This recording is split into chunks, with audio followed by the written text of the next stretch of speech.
tea, coffee, anything, please just outside the hall to your, I believe to your right, you'll see the breakfast setup. So please avail yourself of this opportunity. We'll be starting properly in the next 10 minutes. So breakfast is served just outside the hall. Thank you.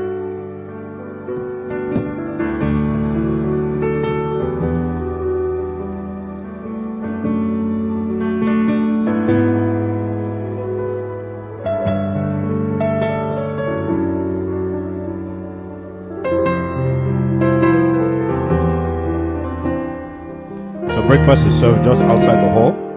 We'll be started off in the next 10 minutes. Please quickly grab a coffee, tea, something to eat just before we kick off fully. Thank you.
Let's please grab our tea, coffee, something to eat very quickly. We'll be kicking off in less than 5 minutes.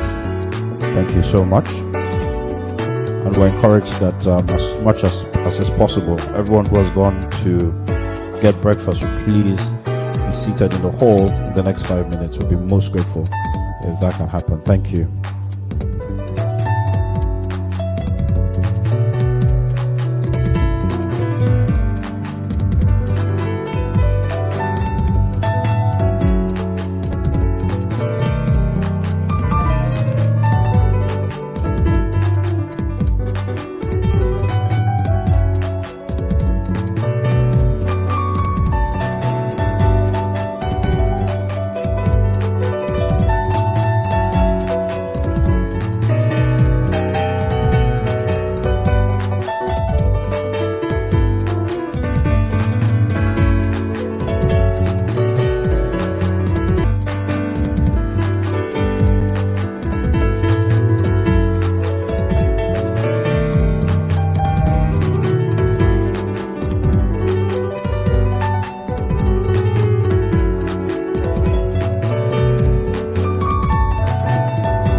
All right, may I please request that as many who are taking for getting their tea and coffee, please come back into the hall. And can I also please request that we please be seated as we look to start off this event. Thank you. Just give 1 more minute for people to get seated and then we'll kick off.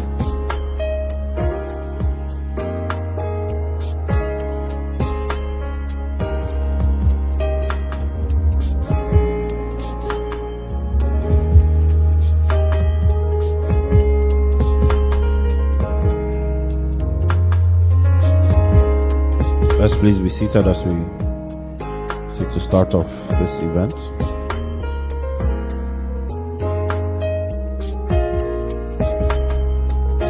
All right.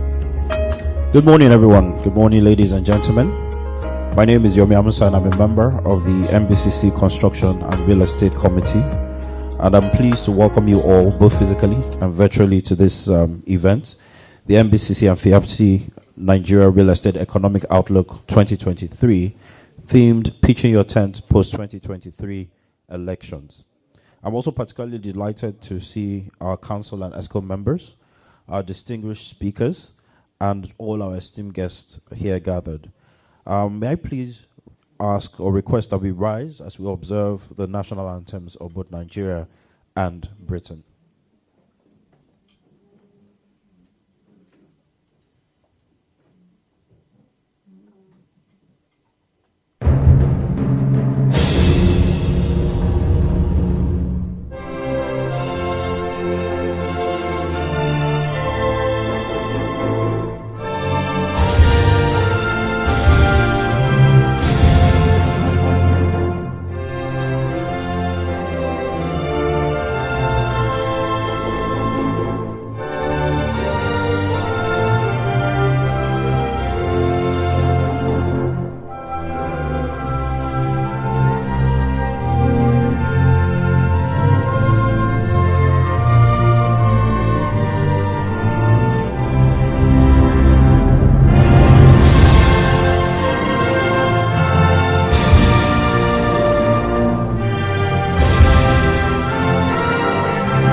Thank you. You may please be seated. And just before we begin, please permit me to state some housekeeping guidelines just to ensure that the event moves very smoothly. Once again, I'd like to welcome both everyone who is here present physically at this meeting, and obviously we have quite a number of people who have also joined us online. With respect to housekeeping, we would like to request for our physical attendees that questions will be answered during the Q&A session only. And please raise your hands and a microphone will be brought to you. So for those physically attending here in the room, if you have a question, they'll be attended to and addressed during the Q&A session. Please just raise your hand and a microphone will be brought to you. And for those joining us virtually, we'll please request that if the volume is too low, start by kindly checking your system volume, just to be sure that the issue may possibly be from your system volume. Secondly, the event is being recorded and will be available live on our YouTube channel, the Nigerian-British Chamber of Commerce MBCC YouTube channel after the event. And to comment and have discussions, please use the chat icon on the virtual platform. Also, please submit your questions via the Q&A only. These will also be answered during the Q&A session, as will be the case with the physical attendees. Thank you so much for listening, and we wish you a very, very, very we wish all of us a very, very wonderful event and meeting. Please join me as we welcome our President and Chairman of Council, Bisi Adeyemi, as she gives a welcome address. Please put your hands together as we welcome Madam President.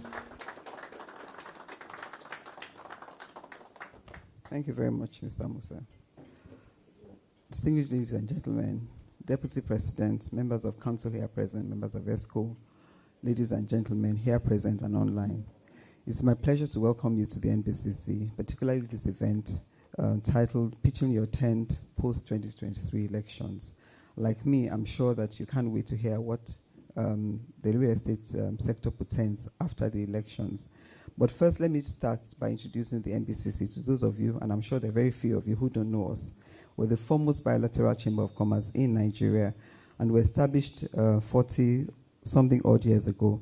We are affiliated to the British Chamber of Commerce, which gives our members access to over 72 other international chambers of commerce worldwide. We undertake various activities targeted at promoting trade and investment, advocacy, training, and business networking like we're doing today. The major objective of this event is to examine the opportunities, challenges, and indeed the threats in the real estate sector post the elections. The real estate sector continues to show has again been identified as one of the sectors to look forward to this year. We are this morning assembled a distinguished subject matter experts that will ensure we leave here better informed. Our keynote speaker today is Dr. Biodun Adedipe, founder, chief consultant, B. Adedipe Associates Limited. Please give him a round of applause. And our speakers are Mr. Frank Okosun, senior partner, CEO, Knight Frank Nigeria, a member of the chamber. Mr. Biodun Omidire, founder, CEO, Estate Intel. Mr. Babajide Odusholu, founder, CEO, Octo5 Holdings Limited. Thank you very much. Mrs. Olajumoke Akinwumi, partner, managing director, Alithia. Thank you very much. And Dr. Solomon Aigbabua, thank you, CEO, Sonedis Logistics. Moderator for this session is Chairman, NBCC Construction and Real Estate Group, and Chief Executive Officer, Eximia Realty Company Limited, our own Reverend Akim Oguniro. Thank you very much. Without much ado, I would like to hand over proceedings but before then, let me thank our sponsors. They've always been there for us anytime we have these events. The NMRC, Nigerian Mortgage Refinancing Company, their CEO is here present. A round of applause for him. For them, Refin Homes, Octo5 Holdings, and our partners, without whom we couldn't have done this event as well, FIBCI Nigeria, for their generosity. And of course, my thanks goes to the members of the Construction and Real Estate Committee for putting this event together. Thank you very much, and do have an enlightening morning.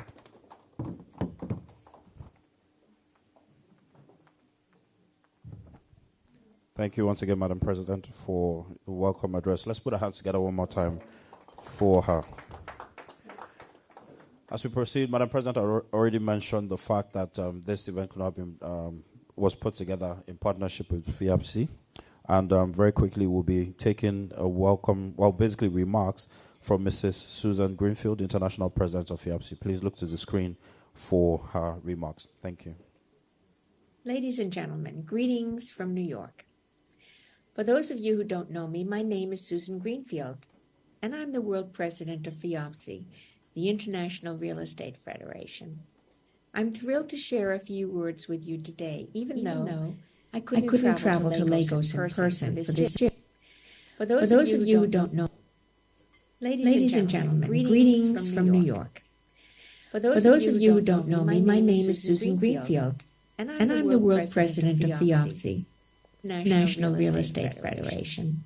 I'm thrilled to share a few words with you today, even though I couldn't travel to Lagos in person for this important occasion.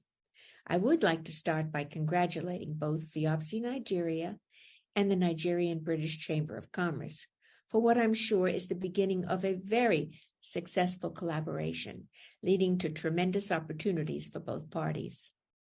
I also thank Gladstone Opara, President of FIOPSI Chapter, Nigeria, and the kind invitation to this audience, and Adeli Adenji, immediate past president, for his excellent coordination ahead of this event.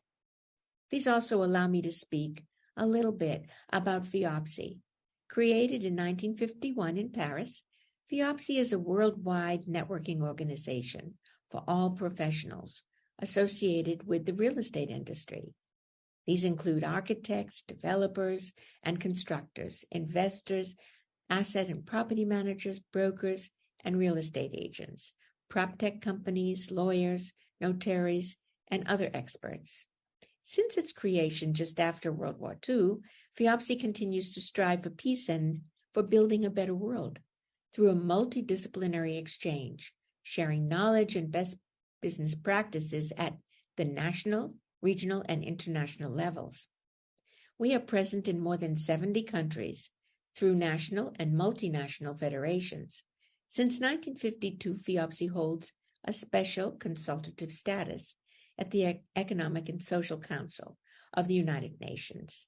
Our experts are at the disposal of the UN as well as of other institutions to foster sustainable development, preserve the cultural and historic heritage, and create synergy to face today's major challenges, including environmental protection and global warming reduction. Please ask your host for more information about the work we do and what the organization is all about. FIOPSI has a lot to offer, including high-level global events such as the 73rd Real Estate Congress. I would love to personally invite you all to attend our up-and-coming World Congress in Miami from June 5th to the 9th. Together with our host, the Miami Association of Realtors, we've prepared an exciting program, including 2 days of high-level conferences, business networking opportunities, and study tours to some of the city's most iconic buildings. But that's not all. As one of FIOPSI's most important annual events, the World Congress is also marked by the Prix d'Excellence Awards, also known as the Oscars of real estate. To learn more about our World Congress, approach one of the FIOPSI Nigeria leaders or officers after this presentation, who I'm sure will be delighted to speak with you about this wonderful event. Thank you for your kind invitation and for the opportunity to address this audience today, and I do hope to see you all very soon in person.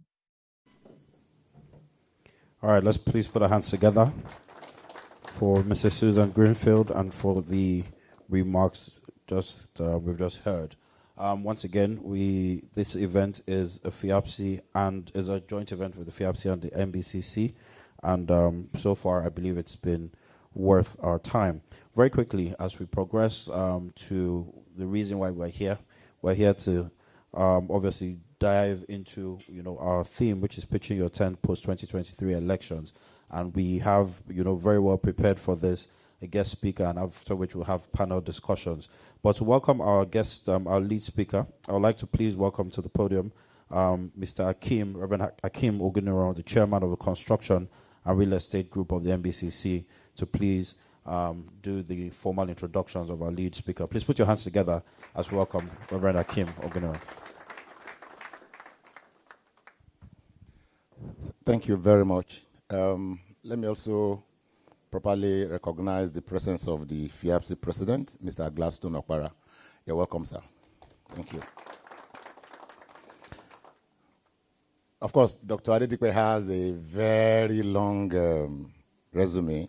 If this was a breakfast meeting to discuss his life and times, we'll have enough time to. So I'll just give a summary. Dr. Adedipe received his doctorate degree in industrial economics, specializing in corporate finance from the University of Lagos in 1989.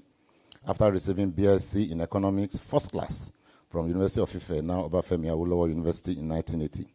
And he has bagged several awards in the process, including Sir Adam Thompson Scholarship as visiting doctoral student to University of Sussex in 1984, He's a member of several professional bodies, including the IOD, Chartered Institute of Bankers, Nigerian Economic Society, American Economic Association, and I'm sure very soon, the NBCC.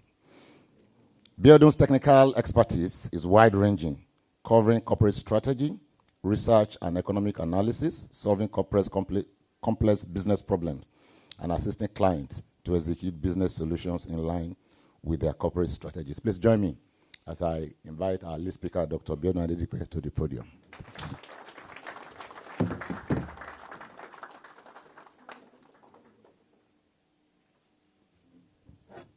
The president and council members present here, my colleagues, the panelists, distinguished ladies and gentlemen, I start by thanking you for having me stand before you this morning to talk to the subject, understanding the nexus between the economy and the real estate sector.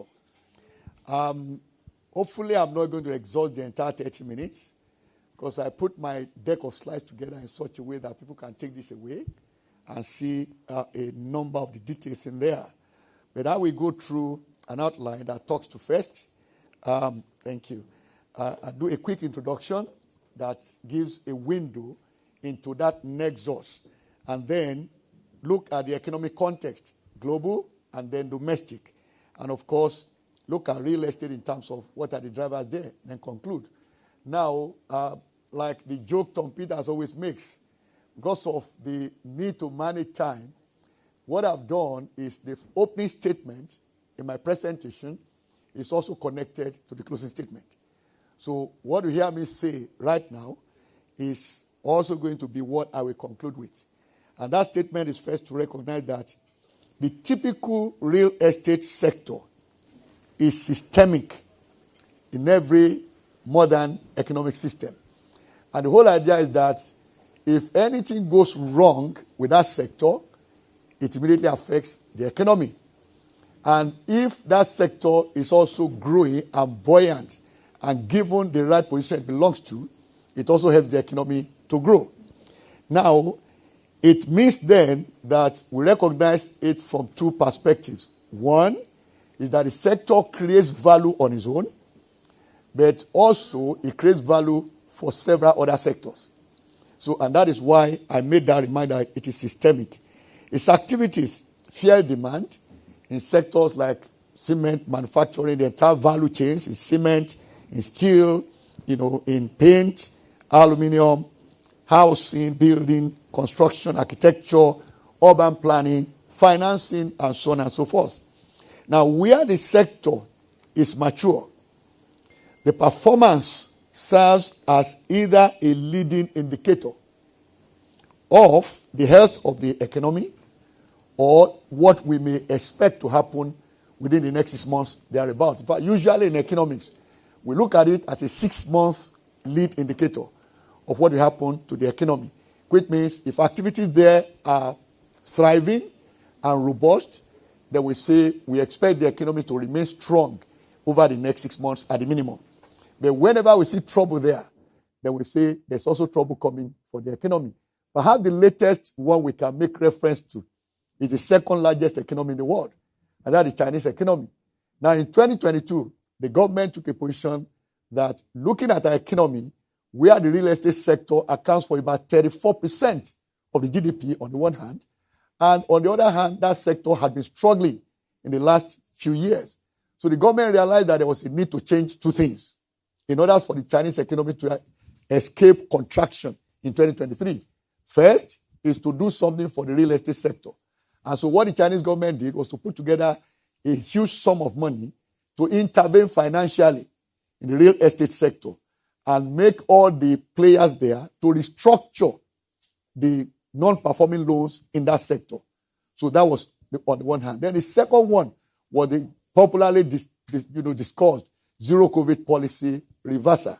So now for me, that is a government that recognizes the importance of the real estate sector to the economy. Very strong relationship.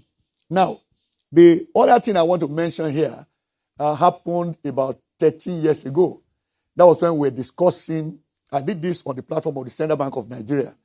And that was, we were reviewing the global financial crisis how it was shaping out globally. And I recall making a reference to them as central bank that the world had then a history of financial crisis dating back to 700 years. And so there are lessons to learn from the history of financial crisis. But not only that, now a series of studies were done looking at what we call then the Great Depression of 1929-1930 up until 2008, when the global financial crisis of that year began. And it was found that the nexus between the economy and real estate sector and then bringing the stock market showed from the evidence, that the data now, that any time the real estate sector contracted, it also caused the GDP to contract by 8%. But any time there was trouble in the stock market, it caused contraction of 4% in the GDP.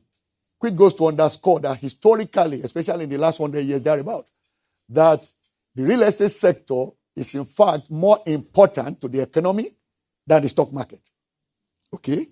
So now, having made that point, and I'm saying this from the perspective of hard data, I believe in evidence-based research. Okay? So that is where it comes from. Now, there are multiple dimensions then to establish a strong relationship between the real sector and the economy. Number one is direct contribution to the GDP, which I will come to shortly. Happily, the president made some remark on that earlier in her speech, and I found that very interesting. Secondly, is that it enhances economic activities in some related, sectors of the economy. The third one, and this is where it goes to show clearly that it is relevant across the entire social strata. The first is the high income. They look at that sector as a place to invest. Then the middle income, we call them the engine that moves the economy, because they are the ones that spend the most, oftentimes. They also are the ones that actually do the buying mostly. And then the low income, interestingly, they don't buy, they don't have money to invest, but they are the ones involved in terms of hands-on, and therefore benefit when activities there are on the uptick. So in which case, it cuts across the entire social strata. So we can then say, on the one hand, real estate sector presents opportunity for wealth creation. And then the fourth one in my note here is that it presents also opportunity for job creation. And then, of course, the fifth one is that it creates access to finance, because the assets created in the process of its activities also serve as collaterals. So now, let me go to talking about a few things about the real estate sector and dynamics of our environment. And that is looking at the projections of the world population come year 2030, just 7 years down the line. Now, one thing I developed as an analyst way back in 2007, when we came up with FSS 2020, which was the financial sector strategy for year 2020. I led the credit market team at that occasion. And what we said then was that, how do we use credit to leverage the Nigerian economy to grow and become the 20th in terms of position by year 2020? And so that started a conversation about the dynamics of population. And that is in terms of the number, in terms of where they are. And so we then looked around and said, in year 2030, that's 7 years down the line. I recall then in 2007, I was invited to CNBC, and this lady was there in Joburg interviewing in their, in their office in Lagos, and said, how realistic is Nigeria's Vision 2020? And I simply responded this way. It is realistic to the extent that 2020, my own prayer is that I should still be alive. And my prayer is that my company should still be alive, thriving, making profit. And so if I have that viewpoint, then I won't see it as too distant to start with 13 years. I also won't see it as, well, it's not realistic. Rather, I'll be talking about, how do I position my business to take an advantage of the opportunities to be created, which is in fact the essence of the conversation today, talking about the outlook for the real estate post-2023 general elections. By 2030, projection, 8.5 billion people on the face of the earth. Okay? 35.3% of them will require housing. 60% will live in urban areas. Today in Nigeria, about 52% of our population is in the urban areas. 40% will live in rural areas. That's the expectation in another 7 years. Now, housing development, as I said, is a driver of investment that stimulates the economy and also serves as a major source of job creation. So now, coming back home, estimated population of Nigeria as at July last year by United Nations, 216.7 million people. Okay, that's our number. And then, of course, you look at that and the dynamics in terms of what percentage do we have below 55 years of age? 93.2%. And of course, you come to the median age, 18.1 years. All right? So that gives you not only a picture of what we need now, but the housing needs in the near future. So I will bring on something here that is very interesting. The real estate sector in Nigeria has some peculiarities. Number one, is part of what I've identified in the last 12 years to be among the big six. I call them the big six. That is 6 sectors of our economy that have accounted for between 77% and 82% of our GDP. So it's a major sector in the Nigerian economy. That is proven by data in the last 12 years and unfailingly. Now, if you look at the growth of that sector, you discover that that sector's contribution to GDP has been trending downwards. That's contribution to GDP. But on the other hand, like the president said earlier on, the sector on its own, quarter by quarter, has been growing. I have the 2 charts in my slides. Okay, maybe I should, show you that. Because it's a very powerful, message that it gives. Okay, yes, thank you.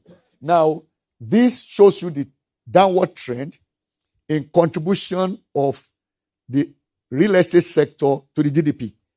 But the second chart shows that growth in the sector itself, quarter on quarter, is trending upwards. Now, what does that suggest to anyone interpreting data? What it means is that, yes, the economy is growing, and I will later show you how strong the correlation is between the growth of the Nigerian economy and the real estate sector in Nigeria. Very strong indeed. So now, the sector has been growing, no doubt.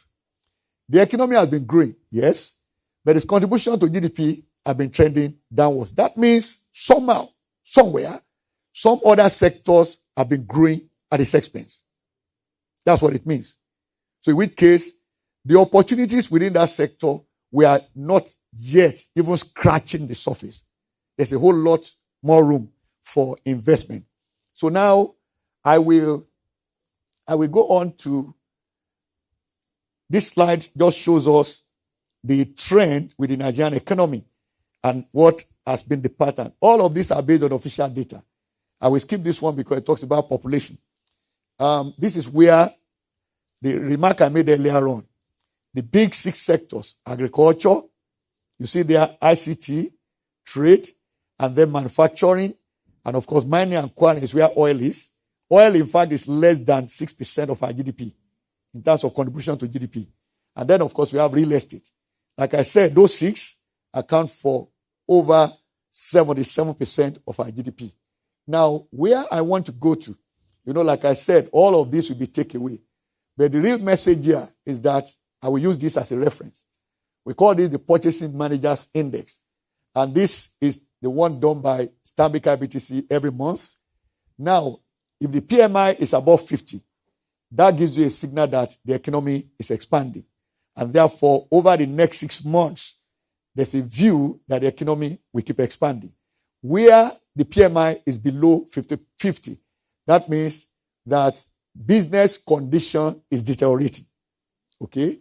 Now, the survey done, and that is why I decided to bring it on.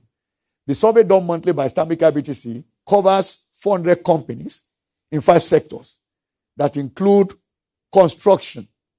And of course, what it also points to is there's also a relationship, if you see that in an earlier slide, okay, between construction and real estate as well. Now, in December 2022, this PMI quickened to 8-month high and represents persistent expansion in the last 25 months. Okay? And of course, what this means essentially is that business condition and the perception by purchasing managers of these funded companies is positive. Now, the important thing I want to now leave as the final message here is that yes, we expect Nigeria economy to grow this year. In fact, our own outlook is between 3.27 to 3.32% GDP growth rate this year. Now, if that is going to happen as we expect, then the question is, how will that come? Where will it come from? Number one is the fact that, I will go back to that. And number one is that you have a large, youthful, rapidly growing population, 6th largest population in the world. Is Nigeria the 6th most populated country in the world as at now? That was from July last year. Then there's also rapid urbanization, as I said earlier. And of course, deepening internet penetration. What that says again is that if you are going to sell real estate products, what became a global pattern in 2020 in response to COVID-19, the pandemic, was that every business needs to interrogate its model and then do what we call end-to-end digitization. In which case, if I want to do a real estate deal, can I originate it on your website or a portal, go through the entire process, and now come to the point of delivery, which is where I now need to interact with people physically, inspection and delivery. Now, all of this playing out together, the outlook we have for the economy this year is growth based on this.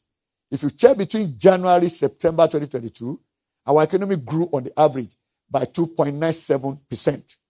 Then historically, our economy had always grown fastest in the fourth quarter. So if we put that side by side with the first 3 quarters of the year, then we expect the Nigerian economy to do nothing less than 3.1% for 2022. Now, generally, yes, World Bank says we grow this year by 2.9%. IMF says about 3.4, thereabout. But of course, in BA Consult, we had estimated 3.32. Typically, all of us usually revise the estimate in April and then July. April because we should have at least an idea of the first quarter. And then July, we have seen the first half of the year. So let me now go to the conclusion. And it goes this way. It has been established that the real estate sector has a strong relationship with the economy. However, this is not peculiar to Nigeria. It's a global thing. In fact, if you go on any search engine, you will see, just Google real estate sector and the economy. You see names of several countries pop up, and then you have an idea of how important it is in all those sectors. But one interesting thing I found out, and I went back to the data, being a professional economist, say, how do I measure the relationship between that sector and the economy? So I took the data, the growth data, for the real estate sector in Nigeria from 2016, January, up until September 2022, latest data available. And then I looked at that of the economy as well and did a simple correlation, not any hard thing that, this is the YDX thing we talk about in economics. Leaving all of that, make it very simple. What is the correlation coefficient? I found a very, very strong one, 0.79. And that's very strong. And that is the final message here, which connects to where I started, that sector is systemic. And of course, systemic means it is important. And that's why my final word is that any right-thinking government, just like the Chinese government did recently, will recognize the important position of the real estate sector in the economy and ensure that on an ongoing basis to introduce incentives that will cover the entire ecosystem to ensure that it continues to drive the growth of the economy, wealth creation, and job creation. Thank you so very much, ladies and gentlemen. God bless you.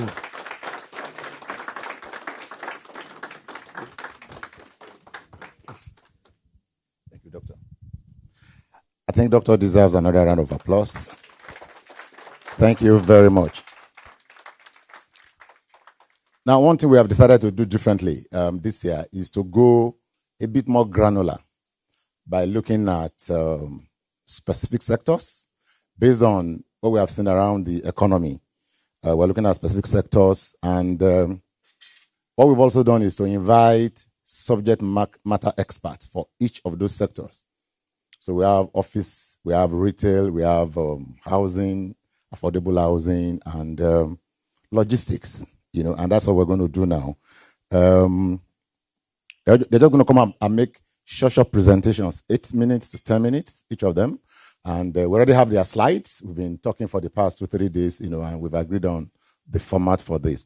Now, after all those presentations of these key sectors, then we just have a brief panel discussion, and then we share the grace, and then I will, But let me especially welcome our guest of honor, a friend, our sister, the special advisor to the governor of Lagos State on housing, Mrs. Toke Benson. Awoyinka. As you know, that Toke has been pushing a very strong reform agenda on how to curb fraud in real estate through the Lagos State Real Estate Authority and at the construction and real estate group of MBCC. We're always very delighted to work with her, and we're very pleased to have her again this morning. Madam, you're welcome again. Thank you. So I'm going to start with the office sector. Frank Okosun, country manager, CEO, Knight Frank. I used to think that maybe you are the owner of Knight Frank, Seth. Frank Okosun, Knight Frank, Frank has been pursuing real estate agenda all over the world. Please sit down. All over the world. And even before he became the CEO of Knight Frank, I was sharing a story with Doctor this morning that I think that was 2012. When we started the reform for real estate in Africa, we were always going all over the world. So in 2012, we were in Joburg. Every year, we attended API to push agenda for REITs and things like that, And that morning, we came from the airport together. We had gone up. And when his team came to Michelangelo, they were robbed. They took all their money, So I always tell him that he has been suffering for real estate for a long time, Please join me to welcome Frank Okosun for.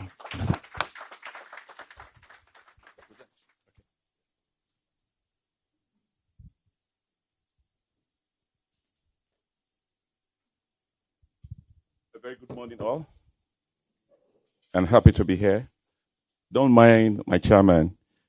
We've been suffering together. Yeah. Clearly, we're going to talk about general economy in the light of the 2023 election, pitching our tent. And Prof said so much. Probably he copied what I was going to talk about.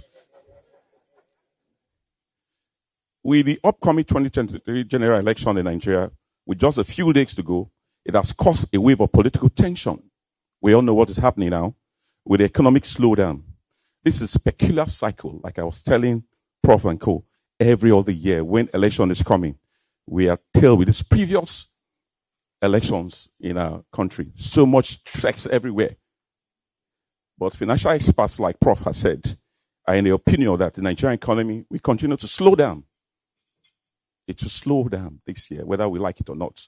They're of the opinion that probably like next year, there will be a kind of rise by 3.3%. He was quoting percent, and I will quote as well. This is due to high level of what they're doing in the cycle of politics. And these policies will affect a lot of things in the market. And that will not be the best interest of our economy and our real estate sector. Then we want to look at some of the highlights in last year's economic cycle. There was I had a graph illustrations on those ones as well, the cycles.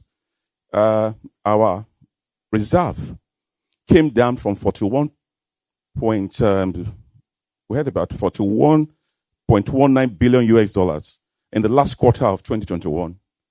And it went down to about 37.8 billion US dollars last year quarter. So you see the way the reserve, and these are the economic highlights of last year and the future outlook for this year, which has shown us. And we see what the inflation too has cost, about 21% of our inflation rates. It has gone crazy about it. So these trends to watch out in our markets we expect to see hard decisions made in respect of this fuel remover, the subsidy remover. It's going to cost a lot in the market. And the inflation level is going to go up again. But the CBN are doing a lot to worsen the situation. They're going to tighten a lot. So we have to be very careful this time around. So the market is not going to rebound easily like that. So we're looking at, like what Prof said, on the correlation between the trends in our GDP from our real estate sector and the construction sectors. But he too, I will argue with him, because our own sector, the real estate sector, had moving this one of like the fifth in the rank of our GDP. Is about 5.6% at the last quarter. But this quarter probably will be out this week, if you will tell us, yes. But the construction sector is about 3.3% contribution to our real estate sector as well. So you find out the correlations that the real estate market is still the highest. He's arguing about a bit, but we still believe that the market, like he said, will band up. There's every other transactions that will make it go up, but not this year we're looking at. So let's look at the industry, the outlook post after the election. Ideally, most of these manifestos the parties give, it doesn't really work out with the roadmap we have, based on mass housing or any other transactions that we need to do in the real estate sector. They will discuss all, they will give all they want to do, but the market, because of what they are doing, will not give us the time. And what's knowing here is, after the presidential election, we are going to have about 3 to 6 months to even for them to settle in and for power to go in as well. So, however, it's not going to be gloomy as usual. So we're going to have short-term period and a long-term period. The short-term period probably a bit 6 to 9 months and thereabout. But the long-term period about 1 to 4 years, probably when they are going out, they might be able to say, let's see what we can do with the market. Then we'll look at where it concerns me in the office sectors. We expect that the general elections effects by property type. We expect per property segment, the general election, we have both immediate short-term effects between 3 to 9 months and the longer-term period between 1 to 4 years. Whatever the effect of this sector specific may be, it will impact on the real estate sectors. So we're not going to shy away from it. There's going to be a lot of impact, but it's better it impacts on the real estate sector than the country going into recession. So I'm going to concentrate myself on, I have the retails, I have the residential and the hospitality. My other colleagues will talk on those. But on the office segment, we're going to see absorption of rates in for offices and will mostly be affected by the performance of the economy. Like he said, anything with the economy will clearly affect the residential sector, the real estate sector, especially the commercial sector. Most expansion plans will be kept on hold in the short and medium term. Landlords, investors, players in the real estate market will not want to do anything. They just want to wait and watch what is going to happen. But like I said again, technology, the tech companies, office occupiers are likely they're going to be paying demand on those interests. And there will be space for them as well. There will be commercial transactions in that aspect. The hybrid working arrangement will come to stay in view of keeping these young boys who wants to work from home. We're not going to shy away from that. That's going to be the key on that. Then lastly, we're going to look at the post-election outlook. Office real estate markets, how it works. There are a lot of pipe work development coming in Nigeria. We expect about 80,000 square meters of office space, and some of these will be coming into probably like third quarter or the fourth quarter of this year. We have the Dangote property, we have the African Reinsurance Company, we have the Federal High Court, the Deposit Insurance Scheme, the Phoenix and the Stanbic IBTC headquarters, the Arabel, and the First Pension Custodian as well. These pipelines, these properties will be delivered during this current year, and this will foresee downward pressure on our rental values as a result of the supply. When there's oversupply, there's going to be lower rents on these transactions. And a portion of this unutilized office space, we have to use them and repurpose those things as well. And when we say we are repurposing, we have to use other aspects of those segments. Then vacancy rates will continue to rise slowly in the office market, where more companies are downsizing and they're delaying their lease renewals. You see, big of the companies, especially the oil and gas company, 80% of their workforce work from home. So they're delaying their renewal leases and they're downsizing. Then again, the grade A landlords will continue to make adjustments and encourage tenants, rent-free periods, fit-out periods as well, and allowance for new leases. So we're going to find some leases, leaving them the way it is. Then where do we pitch our tents? That's the last one. It's expected to be a period of chase for survivor in the medium term. And the sectors which are essential to the survivor will stand the test of time. In addition, we want to see continuous interest with respect to sectors which are critical in supporting the financial system. That is the cash legs. The economy is going crazy now. So the cash legs, the tech people, who are these key sectors of interest we have to watch? We have to go to student housing, which is commercial real estate. We have to look at healthcare. We have to look at warehouses and logistics, and the last, information technology. That is data centers. That is the key today. Ladies and gentlemen, thank you very much for the pre-period.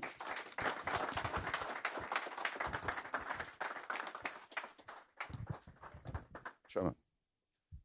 Thank you, Frank. I think I will just invite I just bring up all the panels so that one after the other, they will just go. Jide Odusolu, the CEO of 5 Holdings. Please, let's come. Dolapo Omidire, CEO, Estate Intel.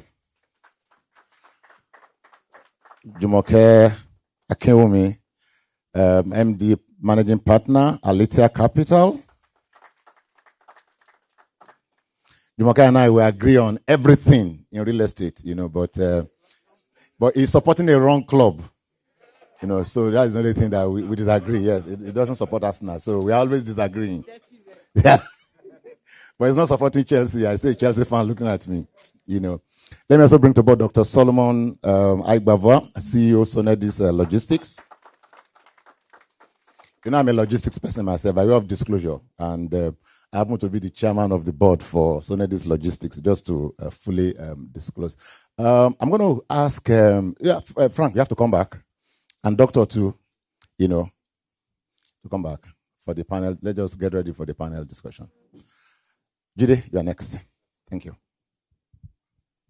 And we have the pointer here for you to use. Good morning, everybody.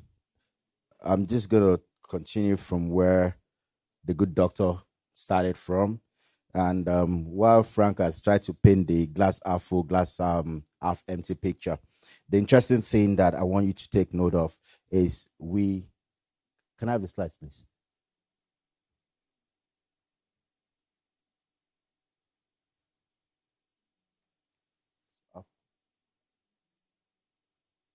Hello?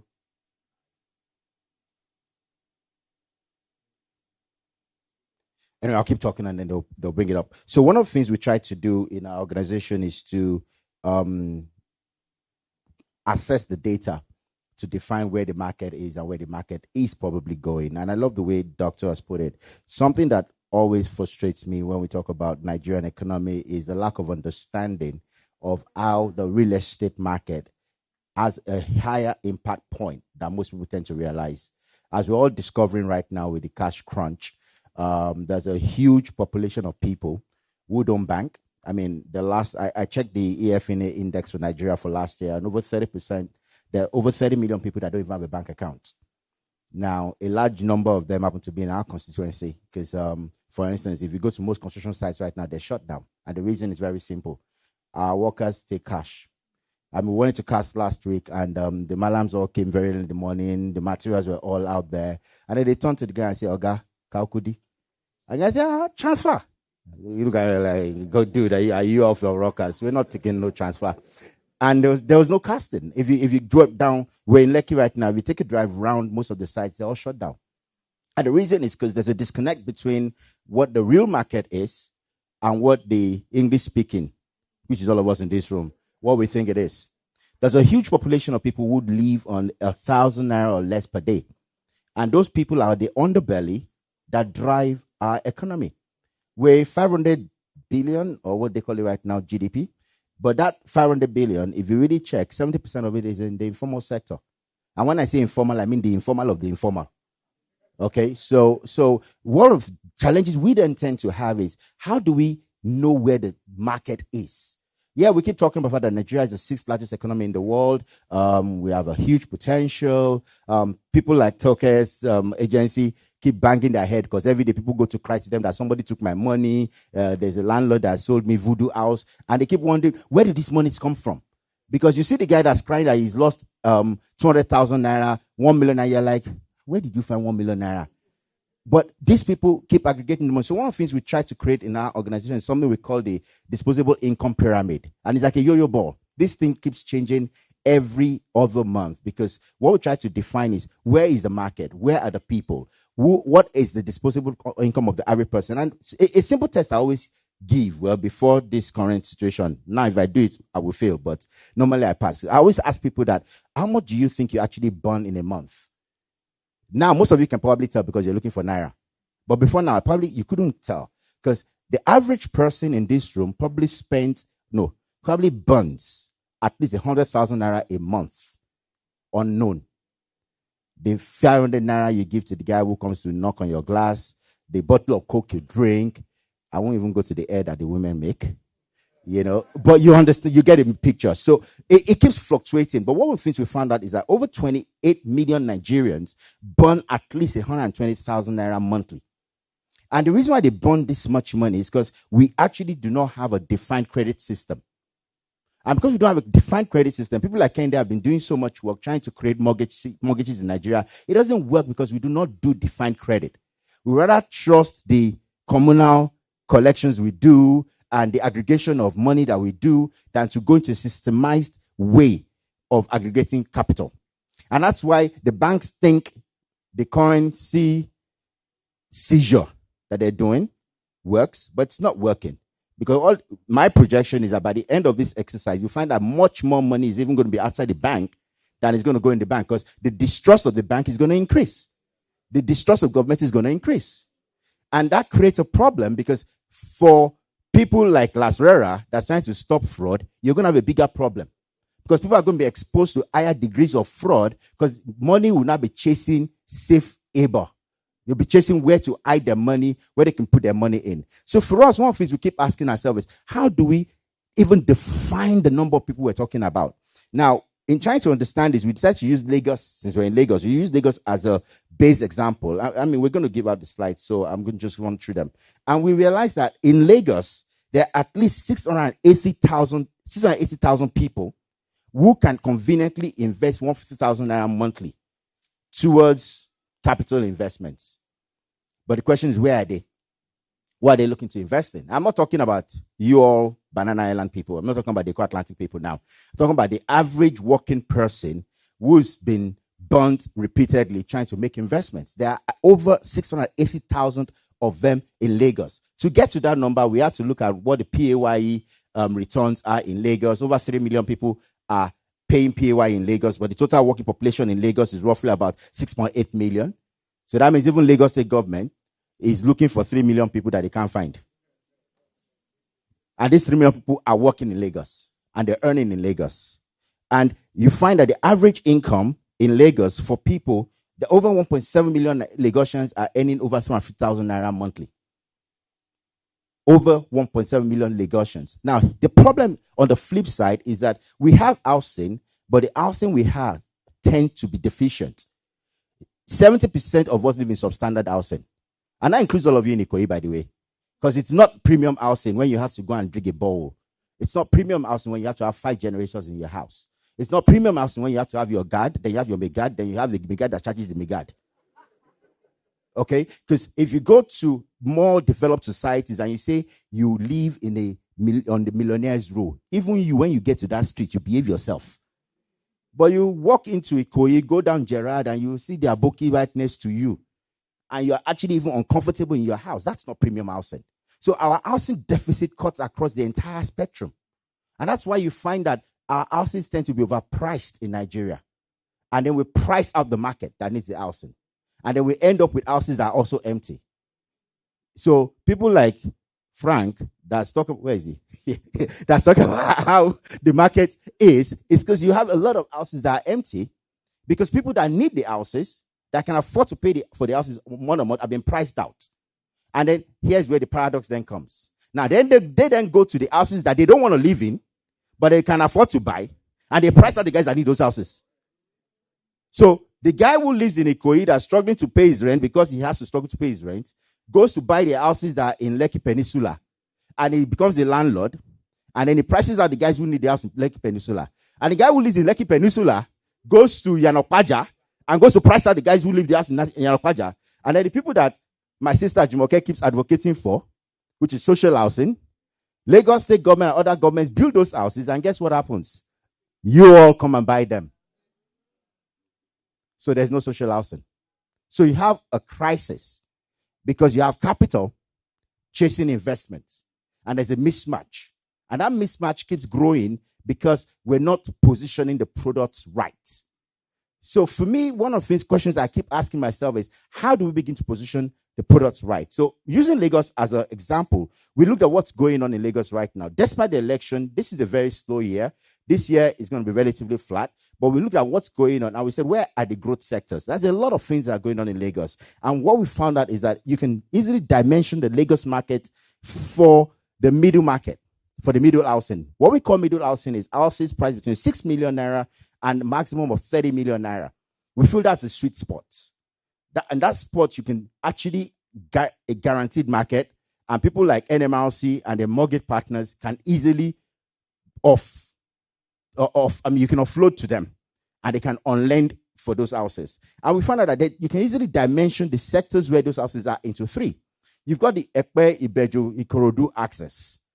You're probably wondering how I can put Ikorodu and if you know your map very well, you realize that if you get down to the Ekpe Expressway and you turn left, you're going straight to K2. From K2, you're going to Ikorodu. From Ikorodu, you're back on the Lagos Expressway. You know, and the huge opportunities that are there.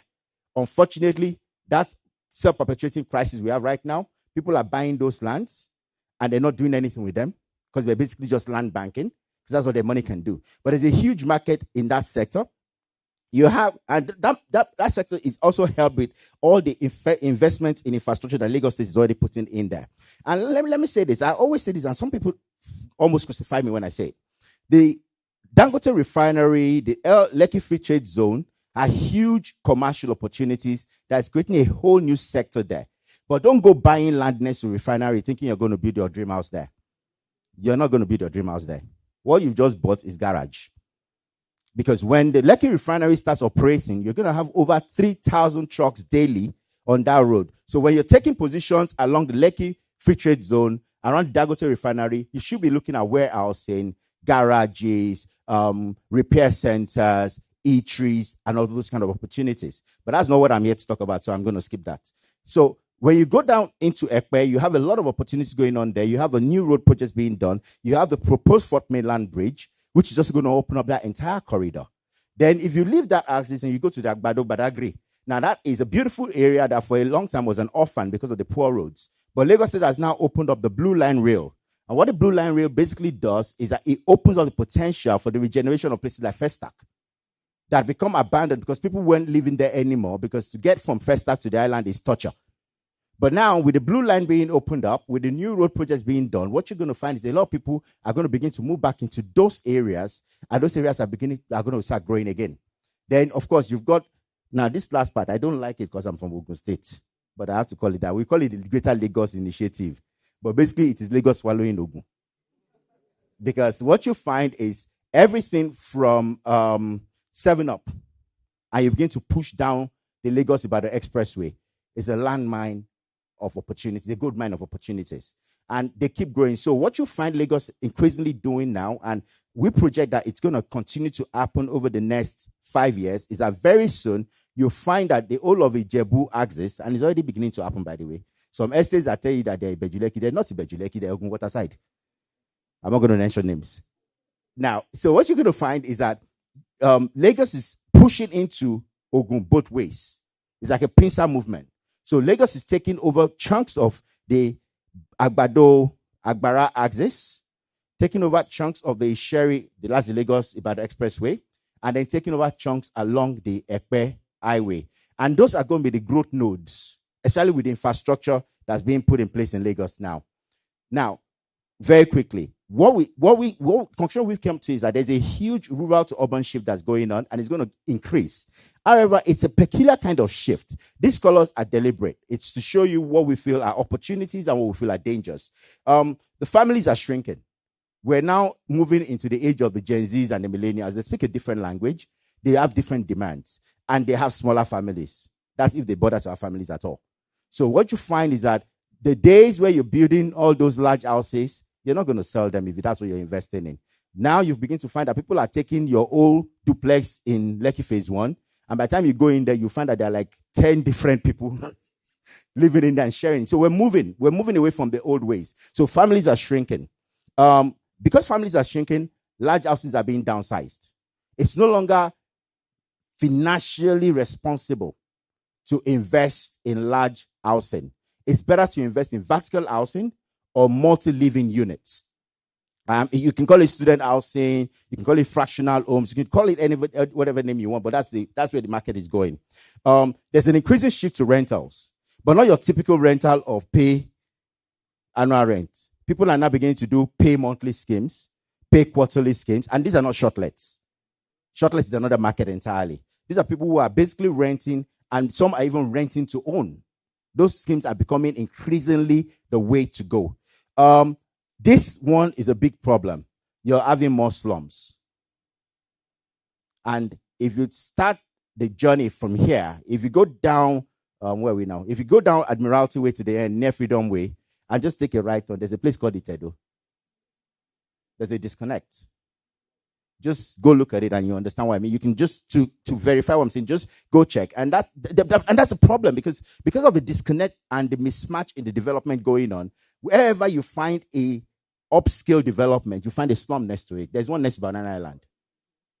I think the only place that's relatively escaping it is Eko Atlantic. And that's because it's a gated city by the sea.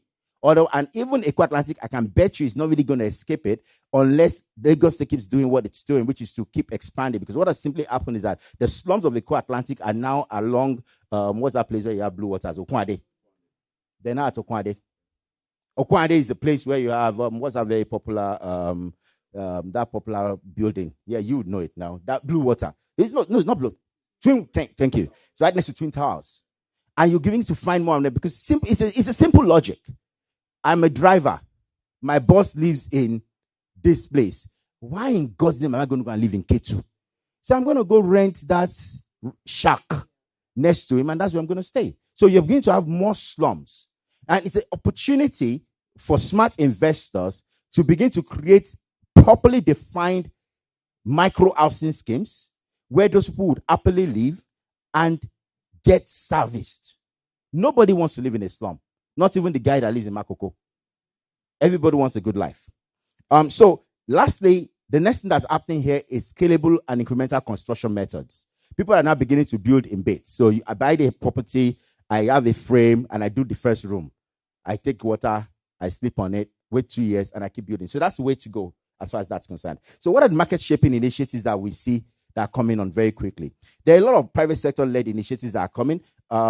The good doctor and even Frank mentioned it, and we're going to talk about it again.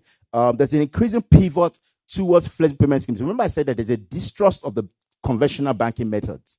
So people are beginning to pivot to flexible payment models, fractional ownership schemes, and interestingly, people are now tokenizing real estate to avoid tackling bottlenecks. I'm sure very soon governments will begin to wonder what has happened because land registry, you're going to find less people coming to do consent and title. They don't want to anymore. And what they're beginning to do is they're beginning to find ways of being able to partner developers to begin to get those housing schemes. So you have cooperatives coming up, and you have a lot of digital platforms coming up to make it easy. So lastly, where do we think the market is going? I already mentioned it. Fractional home plans are coming up. There are a lot of buy-to-let rental models coming up. There's sale and leaseback schemes coming up. There are micro investment schemes coming up in the market. And lastly, and this is the part that I was required to speak about, tech. Now, one of the things we realized is that as the market begins to change, because of the peculiarities of real estate, there's no way to legislate good behavior. And there's no way to police good behavior, no matter how hard you try. The easiest way to police that is by technology. So one of the things we're doing is we're partnering with other developers, partnering with other people to begin to create digital solutions that make it easy to track, aggregate demand, and also make it possible for investors to be able to define their in and their out as far as that investment is concerned. You might have heard about it. We are the ones driving this particular app, for instance. It's a demand aggregator called Stow. And what Stow is meant to do, it's meant to make it possible for the average person to bring together his money on a monthly basis and begin to buy homes. It's a virtual exchange for owning off-plan homes. And one of the things we've been doing is we're working with NMRC and the mortgage banks, taking on board their questions and their challenges and continuing to innovate that solution. Because what we see is that in the next 2-3 years, as people begin to get more sophisticated, this is the way to go. Thank you very much.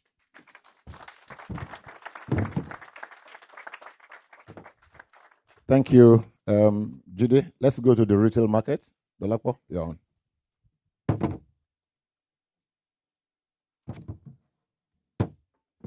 Okay, thank you very much. Good morning, everybody.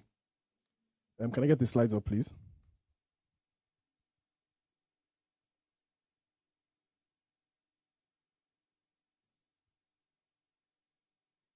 Okay, so as Mr. Ogunura said, I'm going to be speaking about the retail market today.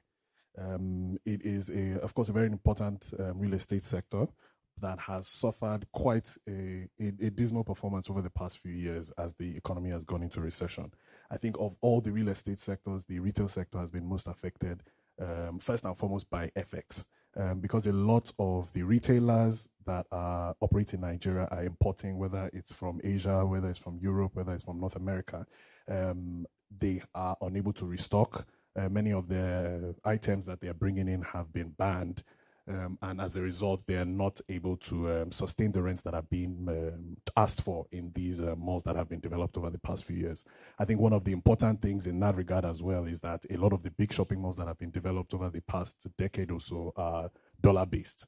So they're very big and they were built with dollar financing. So it really makes it also difficult on the supply side for those guys to survive. So I will just go through a quick outline. What I'll be talking about first is the economics and retail, the economics behind the retail market and real estate. That would just actually build on what Prof has said, very, very comprehensive. Then I'll talk about the the Lagos real estate market with a focus on retail. Go deeper into the retail market and then speak about how we should be positioning and where we should be pitching our tent. So what I always like to do when we do presentations is pull out a really big important fact. And the really important fact here is 2.6 times. Building on what Prof said actually, the real estate market, this is speaking specifically to real estate services in Nigeria, usually amplifies the economy by about 2.6 times.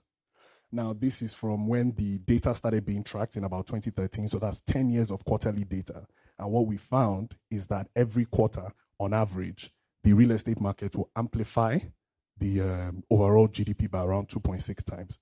Now, this goes both ways. As you can see here, we have 2.6 times for overall, but in a boom economy, so when the market is performing very well, it would amplify the overall market by 2.9%. So in simple terms, if Nigeria grows by 1%, the real estate service sector will grow by 2.9%. And the other way, either way. So if it's negative, it will grow by negative 2.6 times. So as he said as well, it shows the importance of the real estate market and how crucial it is for overall growth. But it also shows that the real estate market is very sensitive to overall economic performance. So when the economy is doing well, it's going to do fantastic. But if it starts to falter just a little bit, it's going to go down significantly. So periods of recession and periods of slow growth that we have entered over the past few years have been really, really bad for the real estate market, as you can see here in this graph. Similarly, so I also have constructions. Construction is a bit different. It's not as strong as real estate services, but we have a 1.6 amplifier. So similarly, if you have 1% growth, you will probably see 1.6 in the construction sector. Now, going over to manufacturing and trade, and I pulled these two sectors out specifically because they're the best reflectors of retail. So manufacturing includes purchase of footwear, clothing, and a bunch of other things. And trade, of course, is wholesale, retail, and trade. That's the formal name. And the relationship we see here is also similar in that it's 2.3 and 1.6%. But I think the more important thing is by the time we look at the GDP forecast that we have seen from the IMF and the World Bank, they're currently putting us at around 3.8% and 3.1%. They actually had to cut that earlier in the year because the performance and the outlook of the country was not looking great. Now, what this just means is that over the next few quarters, by the time, I guess, the new president has come in and the policies have started, we cannot expect growth that was more than what we saw around 2015, which is where we were at the beginning of the recession. Because if the construction and real estate markets are amplifying the growth of the overall economy, what we should see is that if we're growing at 3%, which is around where we're growing in 2015, we will probably be growing around 7 to 8% in the real estate market, which is where we were at that time. So, I mean, so far, it's not looking particularly exciting. So, going down to the overall real estate market, we can see that across different sectors, there are different performance that we are expecting. In the office market, it's relatively neutral. I think many of the big buildings are starting to perform well. The occupancies are starting to stabilize, but the growth is definitely not there yet. In the residential market, there's a lot of opportunity, and we've seen quite a lot of construction happening since COVID, since work from home started, and there's a lot of interest in the residential space, not just from the local buyers, but also from people in the diaspora trying to take advantage of the currency depreciation. On the hospitality side, I think that has yet to fully recover, but is not as bad as it used to be. And then finally, retail, which I'm speaking about, is probably the worst performing across these four sectors that I have outlined. Sorry.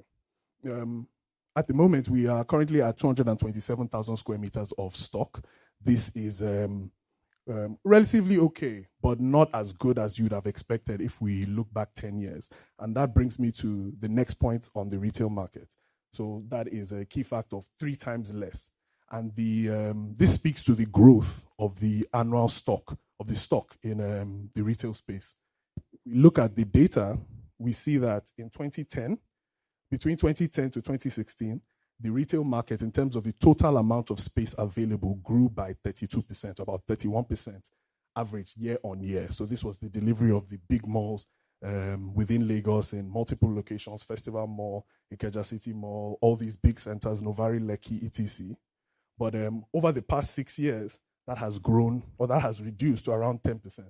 So we used to be growing the stock by average 30% year on year, but now it's now growing by 10%. So this speaks to, one, the fact that the developers have lost confidence.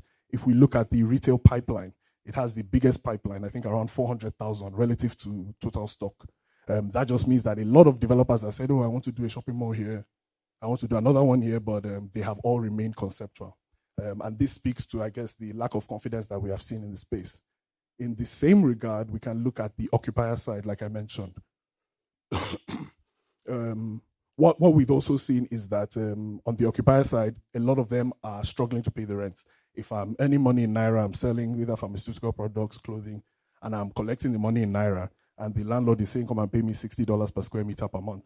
It is not scalable. And many of them have, one, refused to pay those rents. Many of them have decided to leave the shopping malls. And we've even seen on a larger scale, most of the big retailers also decide to exit Nigeria because the wahala is too much. One really important example is Game. And in the real formal sector, they were arguably, alongside ShopRite, the biggest occupiers in the market. That exit of Game from Nigeria has left most occupiers with around 3,000 to 5,000 square meters completely empty. And they're all struggling. I can tell you to figure out, what am I going to do with all this space? So this then takes us to what This then takes us to what's happening now. So you can see prior to this, the model for shopping malls across Nigeria, not just in Lagos, were these really massive centers, $3,000 per square meter or $3,500. Thank you very much. $3,500 per square meter to build.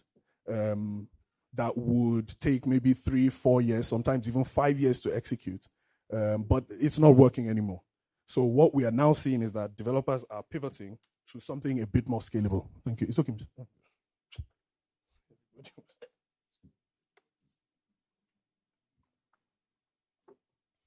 Thank you. So we can see that developers are pivoting to something a bit more scalable. So we can see Malvern Mall. This is actually under construction on Admiralty Way. It's a center that's less than 5,000 square meters. It should probably take you less than 2 years to deliver. And in a center like this, you can charge Naira.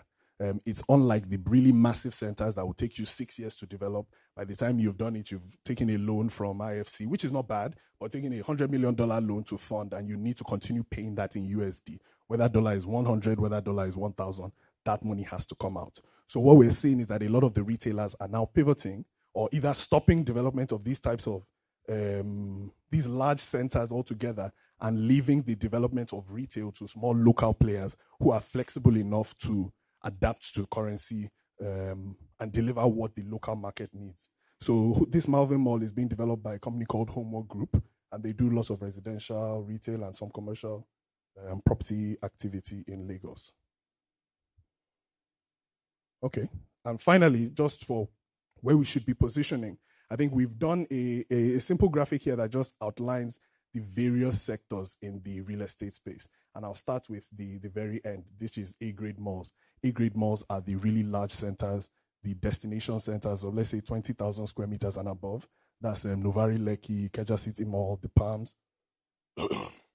Then we have the B-grade centers, which are also relatively modern, but they're much smaller. Let's say Circle Mall, Festival Mall, the plazas, which is your Silverbird, your small Malvern malls, which I just explained, and hypermarkets. This is the likes of Ebano, so a supermarket, but they also have other retailers incorporated, whether it's an ice cream store, a pizza shop, shawarma, village market, etc. And then finally, affordable, which is just your lock-up shops. On the A-grade side, we're seeing that there should be more greater capital market activity. Because demand is less, supply is not going anywhere. Nobody's building, and not many people are looking to enter that place aggressively. What most of those owners are going to be doing is exposing and disposing those assets, more like they will be looking to sell. And many of the shopping malls that you are seeing, the large grade A ones, are currently up for sale or are in the process of being disposed. I think it's a similar position in the B grade markets. That's something we've actually seen with Festival Mall, which is under a sale process at the moment. The sweet spot, I can say, would probably be within the plazas and the hypermarkets. So if retailers are looking to take a position, developers are looking to take a position, that is a space where you are agile enough to not depend on dollar financing. You are able to deliver a product that's not too large, so it can be built in a relatively shorter time.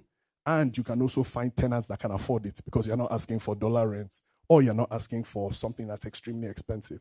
On this side, we're seeing that the demand is increasing and supply is also increasing over the next few years. Finally, on the affordable side, and affordable, we're just talking about the small lock-up shops. What we're seeing there is that because of the current state of the economy, inflation is rising, we're seeing a cash crunch. I don't expect, or our team doesn't currently expect, that there's going to be much demand for that over the next 1 to 2 years. We have to see how the economy grows and what policies are going to be put in place to have things change over the next few years before our outlook changes for that. And on the supply side, we also see that developers will be wary of entering that market specifically because of those challenges that I have mentioned.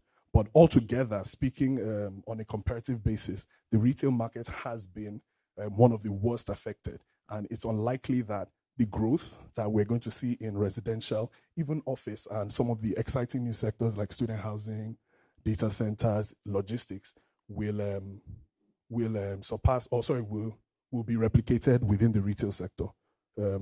That's it from me. Thank you very much.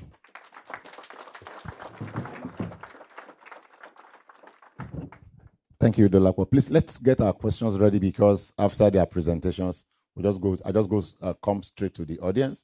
And for our people online also, you can put your questions in the chat box because we're going to Q&A immediately.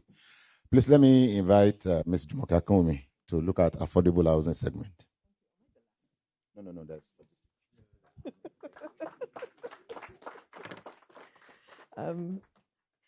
Good afternoon or morning?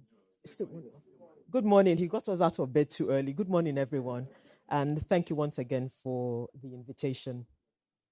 So I'm going to be speaking on affordable housing as different from social housing. That's entirely government's problem, and they haven't been invited to address that issue on their behalf. So please go to the next slide. Oh, I'm the one that's moved. Oh, sorry. Okay. So there's I'm following on a conversation that I had a few weeks ago and on a panel that Kim and I were on, and that starts with the role that the private sector plays and government. And that conversation was around the fact that it's important that there's a relationship that's more than just boyfriend and girlfriend if we want this thing to really work. So this slide actually shares or points to the fact of where affordable housing sits in the, should we say, in the hierarchy or in the quintile of the pyramid. So public housing is at the bottom, and clearly that has entirely to do with government. And public sector housing also, in fact, in the supply side, social renting, upgrading, there's specific things with technical assistance, there are grants, we don't have this here, but vouchers as well, that help people who are completely unable to afford housing on their own, market grade housing on their own. Then the third quartile is public and private assisted market solutions. And that's really the focus of affordable housing. And that's the only one that actually speaks to a relationship between the public sector and the private sector. I said that relationship needs to be more than just when we have a problem. It actually needs to be more like a marriage. And what the connection is data. And thankfully, we have people like Intel doing excellent work in data collection. NMRC is also busy doing that as well. And there are also even government organizations. I mean, I was astounded at a document I read from the Office of Statistics. Yeah, amazing content. And so this is where I think that relationship needs to start and needs to be enhanced. And I'm speaking directly to you now. Building that relationship solves a lot of problems. We'll be speaking the same language. There'll be shared understanding, really, of what affordable housing is. At the moment, we have the conversation about, there's one story about 1/3 of something, which doesn't mean anything. But when we really get down to data, we're able to isolate and determine what is the median income, for example, of Surulere local government. I don't think any of us knows. But that's the only way that we determine what kind of housing and what affordable housing is in Surulere local government. So the reason for all of this is because affordability is very, very local. It's not Nigerian. Median housing for affordable housing for Nigeria, there's no such thing. The affordable housing in Etiosa, in fact, you have to split it because there's the back end of Etiosa that Jide described. And then there's, of course, the Etiosa that's, I guess, Banana Island and Ikoyi, completely different. So that work is the work that will make the connection between the public sector and the private sector better. Now, also, I think that there have to be, so there's a balance between when there is in the delivery of affordable housing, there's a balance between what government does and what the private sector does. At the end of the day, this really should be, the government's interest should be to make the private sector participate actively in this. And we've seen some success. I mean, Lagos State has entered into PPPs and so on with some private sectors, some successful and others not. I think there are lessons to learn from what hasn't worked, and those lessons should be made public, really, so that those lessons are then taken on board for the next iteration of partnerships. The one thing that I also would like to see happen is that incentives and rewards, it's not a gift to developers. It's actually the entitlement of the developer. What government wants out of this situation is more social benefit. So more people get up the housing ladder or get into proper rental housing. You have a tab on them because you know who they are, you know where they live, and you can do all your taxes. And the developer is able to earn a decent reward for the work that they have done in delivering the housing that satisfies whether it's political or social agenda. Next slide, please. So here is just saying that data is king. I'm sorry, I keep forgetting that I'm the one that has to move this thing. So I then talk about what, in my view, whether it's post-election, pre-election, affordable housing is a problem that is not, well, obviously, as a subsector of real estate, is affected by everything else that has been spoken about, and of course by economics. But really, I think I heard Prof say something, Doctor say something about that. A government that is serious will look particularly at affordable housing. I don't want to go into social housing, but particularly at affordable, because there are certain levers that can be moved that can really cause the growth of affordable housing and therefore the growth of our economy. This is not working. Okay. Right. So the 4 stakes that I think would take us to the next tangible milestones are a permanent source of funding as a clear signal for the entire housing system. When I thought about that, I thought when, and I'll use, because that's the only entity I can think of right now, is the Federal Family Homes Funds. When Family Homes Funds was created, the first thing that went out in the news was that the federal government was supporting this initiative with 500 billion naira at 100 billion naira every year. You don't want to know the people, the parties who suddenly got interested in the delivery of housing in Nigeria, affordable housing. It gave the opportunity to dialogue across country first, but then also across Africa first, and then but also internationally. So that that commitment triggers a whole number of things. Now, Kim talks about this a lot. The issues around permitting, the issues around titling, transfer, there has to be, technology needs to enter into government somehow so that this becomes such a seamless process, because this takes a lot in the process of delivering housing. Every extra week or month is money, and every extra expense is deemed unnecessary because it then is transferred into the buyers. There's also, in our view, the need to create institutions. And these are all things that can be done simultaneously. So a few years ago, I was doing a study of what they call, what are those housing associations called? They have them in America, and then they have them in the UK. In the UK, they're typically called just housing associations. Some of them were started by church, but then others came about through other means. What is the purpose of those associations, and what is the missing link that we have between government and the private sector in the delivery of affordable housing? Whatever we want to call them, there is something that we need to create.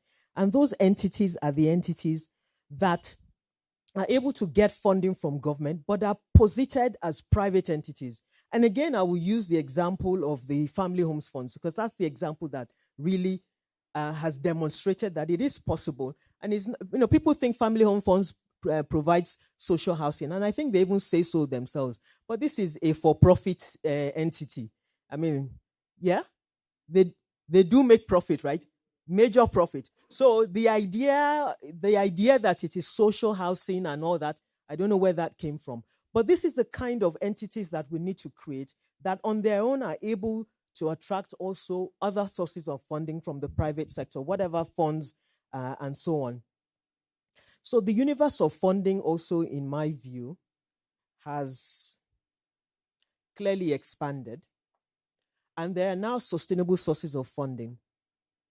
Now, the thing that needs to happen is that with the commitment of capital from government, in whatever form it is, and sometimes capital is not cash, right? Capital can be assets. And I don't want us to go into the conversations about all the redundant assets, whether they belong to Lagos State or they belong to federal. That is all over the place. And sometimes the inefficient use of land, which we see regularly. I mean, Lagos is like, we don't have land.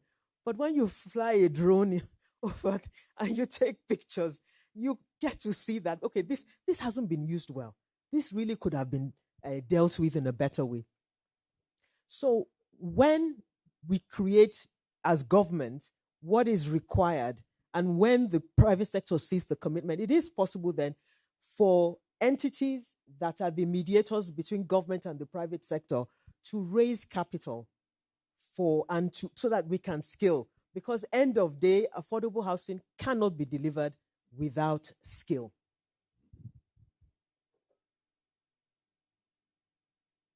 I keep going the wrong way. All right, so people have talked about what it is that should be expected post-elections. I would say, if I was advising a state government, and Lagos State has the largest opportunity to show off what is possible because it also has the largest problem as far as the delivery of affordable housing is concerned. So how do we create the opportunity for developers and developments to be big? A lot of times we still talk about somebody's delivering 1,000 units. It doesn't even create a dent in the problem that we have. So one thing I did, I Googled the largest real estate, housing estate in Nigeria. And I saw Gwarimpa and I thought, oh, Gwarimpa, that's Federal Housing Authority. But I know Gwarimpa. So yeah, I mean, it is a large estate, but it's not what we're talking about. So I then Googled Festac.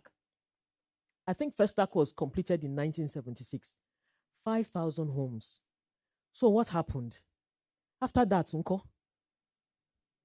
Nothing again. Yeah, I mean, the state of Festac is a different conversation, but at least just the audacity of delivering a project in that short period of time.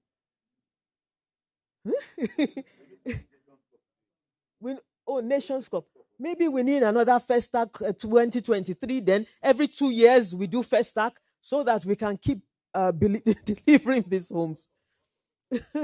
World Cup. Okay. But so it's a question that needs to be addressed. And when we have stakeholder engagements, you're sitting beside NMRC and the passion you have. So for a few weeks, weekend, Sunday, she dragged me out to see some rundown estates where she had this big dream of redeveloping in spite of the challenges. And I'm sure that maybe a pilot is going to come out of it soon. But these are things, the opportunities just abound. But the private sector and the public sector, as I said, that marriage is really important, wrapped around with data. I think that the next thing that will be important, and I have to now run before you tell me my time is up, is rentership. And somebody has spoken to that already. Not everybody is interested in owning. And so we have to expand to own, not to rent. Talk to us. I don't know, Refin, is that what you're doing? To own, not to rent. Well, here's the good news. There are many people who don't want to own. And we need to get with that program. And what we should be doing is looking at what is happening between renting and owning and creating those products that make sense. Housing sector data. We can't talk enough of it. And everyone who spoke before me alluded to all kinds of data. And this, for me, is the best thing that has happened in the sector in the past. How long have you been around? 10 years. So I would say 5 years ago, we started to really see, because it takes time to build the track, right? And I can imagine what's going to happen in 10 years' time. But let's take advantage. You have a database that you're building. CAF, they have an excellent thing that they're doing. And by the way, I hope you know we're working together on something. Okay. So because that data is what we will need to use to make the smart decisions that we're going to need to make around affordable housing. ESG and impact investing, that's a window of opportunity of funding, because in the minds of investors, when you deliver affordable housing, you're not just solving a housing problem, you're solving a social problem, an economic problem. You're creating wealth, creating jobs, as has already been repeated here. So there's funding for that. And then the icing on the cake is just green funds as well, because housing can be so tailored to meet the requirements of green funds that it seems like we're just leaving it and doing next to nothing with it. Prop tech and Contech, prop tech, Jude spoke to.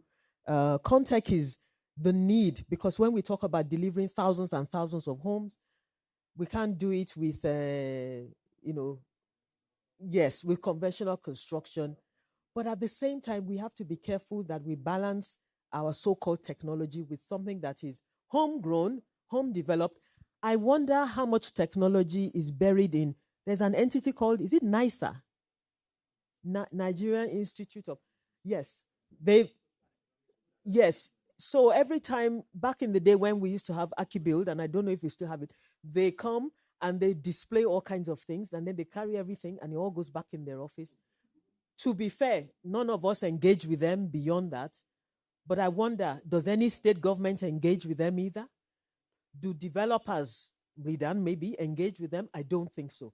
These are things that we have to pick up so that we can deliver the housing that we need to deliver for the people that we need to deliver it to. I think that is the end of my presentation.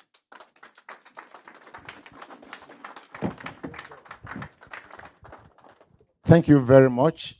Please, like I said, get your questions ready, because after this last presentation, I just go to Q&A very immediately, and then we'll take it up from there. We've decided to take a look at the opportunities in logistics and warehousing this year. And rather than call a strictly real estate person, we say, okay, let's look at a player in the logistics sector who understands the real business issues and who knows their real estate requirements. And that's why we've brought somebody who was MD of MDS Logistics, was MD of Livestock Feeds PLC, MD of other logistics company before he started his own logistics company about 3 or 4 years ago, Dr. Solomon Agbaba, to look at opportunities in the real estate opportunities in the logistics sector. Good morning, everybody. When I was in school, I debated for my university in Benin. And as a debater, one of the things that we used to look forward to is that let nobody say the things that we have in our notes. As the last speaker, but I have this assurance and, of course, a unique opportunity to tell us that apart from the core real estate that we are looking at this morning, there are other opportunities that we call, attractive opportunities outside the real estate, the core real estate industry. And I'm talking about logistics. Logistics would normally refer to the movement of, products from one place to the other, origin to the final point of use. And in the component of logistics, you have the mobile component, transport, and of course the warehousing component. Where do you come in? Real estate is in warehousing, a component of logistics. Now, if you look at our BOI information, that is the Bureau of Statistics, BOS, they will tell you that we grew, at 35% last quarter of 2021. I don't have the data for last year because it's still not out. And we contributed about 1.3, 1.5% to the GDP. But don't be deceived by what percentage that we have contributing to the national GDP. What I can tell you is that this sector that we have, has a growth of about 2 digits from 25 to 35% in the last 5 years. And I'll tell you a story so that I can give you the perspective of what we have in logistics. Now, about 3 weeks ago, 2 separate companies came to the country. One, a pharma company from India, and another company from Kenya, a Korea company. What were they looking for? They were looking for a warehouse of about 440 square meters. They spent about 11 days in Nigeria, in Lagos to be specific, looking for purpose-built warehouse. And they were almost going away until they got to my facility. I'm going to show you what we did to attract them to that facility. So what were we saying? In Nigeria, we have a big deficit in terms of supply of warehouses from your sector to our own sector. We're looking at a deficit of about 700,000 square meters. What we have as a matter of average, demand in this country is about 1 million square meters. But we have just about 300,000 square meters of purpose-built warehouses now supplied to our sector. And who are those who have supplied those warehouses? They are the old multinationals like the John Holt's of this world, the CFOs of this world, the MDS of this world. Of course, some of the government agencies that have transformed from provision of what they were set out to do to some other thing like, Odua. I'm talking about the warehouses that we have around Lagos called Cocoa Road. They have warehouses that were not supposed to be given out for, third party, but because of not being able to continue with the export of cocoa, we now have it. So if you have a supply in terms of our data into this industry, it's not because we have new purpose-built warehouses being supplied from the real estate sector. It's because we have what I call metamorphosis or evolution of already built warehouses for their own purpose now being given to the market to use. So if you look at even the Nigerian Railway Corporation, they have all over the country warehouses that were built in the 60s, in the 70s, just opposed to a station where you can easily do some, export and import of material. Right now, we don't have that facility available to them. You have them at third-party rates. So they'll tell you that, oh boy, pay this amount, 16,000 per square meter to the government, but you pay another amount. So somebody who is facilitating between you and NRC. I'm sure we know what I'm talking about. Now, you don't know. Please, can I have the slide, please? It looks like I'm talking to a group of saints this morning. Or some expatriates who don't know what is going on in Nigeria. Can I have the slides, please? Okay, so what I have in the market, we have actually, the size of about $170 million. I went through all the data, including my thesis, my PhD thesis. The only credible, data I can find, or I could find, was the one from, Nag Frank. Okay, well, he's here. So, but I think what they did was to look at the African perspective and they zero in on many countries, including Nigeria. What we have as the size of that market is 170 million. But again, for commercial warehouses, not those owned by multinationals who have their finished goods products sold for their own use. Now, if you look at that, graph on the right, on the left, you have that by size for end users, you're going to have the traditional users of warehouses in Nigeria, from manufacturing, FMCG, and then you have retail contributing about 25%. Now, the aggregate, square meter that you have, maybe in the formal sector, may not be what we are looking at, but what all the traders, all the importers, use in terms of their storage of products. So you have IT infrastructure, health, chemicals, and all that in that segment. But I can tell you that the annual growth rate of this sector is 11%. Now, if you look at the BOS, data, we have 35%, but we have 24 of that 35 coming from the transport sector. So for the warehousing, we have a good problem. And I can tell you that we have a good deficit. Now, what do you do in warehousing? You build roof and a floor. The maintenance will not be what you have in the retail. Nobody will tell you about air conditioning system, except we are doing some specialized warehousing. And so we have a big, growth opportunity in our sector. Now, in the last few years in Nigeria, we have two sectors that have driven the growth in this warehousing industry. Number one, the farmer. Number two, of course, we have, the agro. During the COVID, I can tell you that we had a big problem in Nigeria. I was part of the team put up by the federal government to look at some storage facilities. Do you know that we didn't have any single facility to store COVID vaccine by Pfizer? Now, so some guys imported some freezers, and I went to go and inspect. One of them, just like the household size of freezer, was about 5 million naira. You know why? It must get down to minus 70 degrees. So when Nigeria opted out of COVID vaccine by Pfizer, I'm sure you know that it was because of our infrastructural deficit. That's why we have to go for, the one that we have now. I hope some of us have taken that vaccine. All right, so, and then secondly, during the COVID era, we had our warehouses, being bombarded. I began to interrogate. There was a massive growth in e-commerce. The multinationals, because they couldn't just run the, traditional movement of their products, had to go for massive warehouses. And so e-commerce also has driven, the demand for warehouses. And I can tell you of a particular client I have, within 2 years, they went for 20,000 square meters in 3 locations in Nigeria, in Lagos. And so if you are looking at one, I can imagine what others will be looking at. When multinationals come into this country, they don't want to have a massive infrastructure set up. They want to have a plug and play. And so if you have a situation where they don't find anything to use, that means that you have a big problem. And it's a good problem that we have. Now, in terms of the structure and demand for this structure, the market is fragmented. We don't have the multinationals and the quality warehouses that we need in this industry. And that's why we are making this clarion call to this, sector to provide us with quality, in this sector.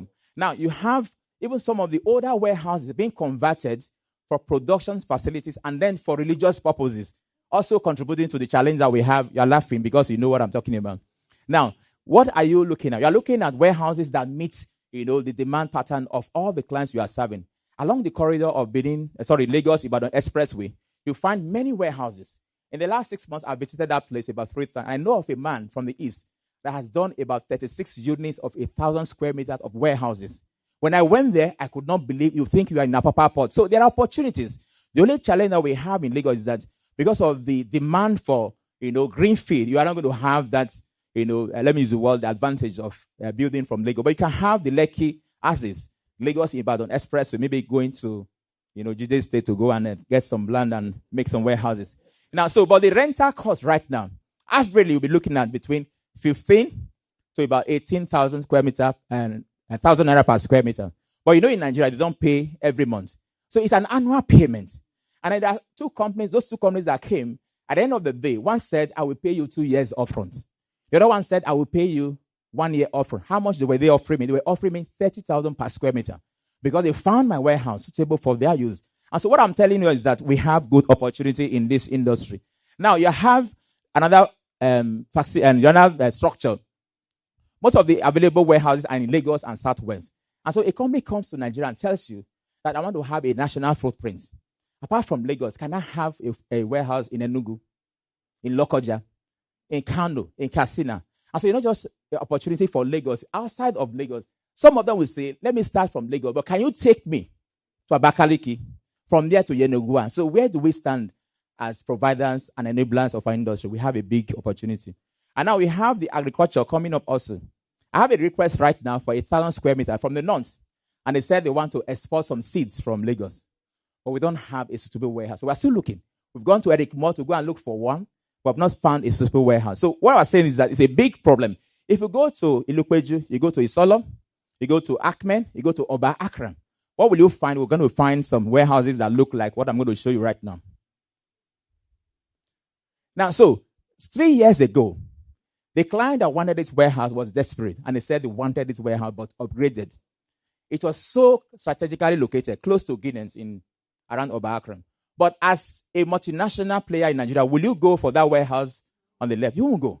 And so even though the affordable price is there between 16 to 19,000 naira per square meter per annum, at the end of the day, you are left with no choice to say, let me take it as is. Because normally they will tell you, sir, this is what I have. Take it or you leave it.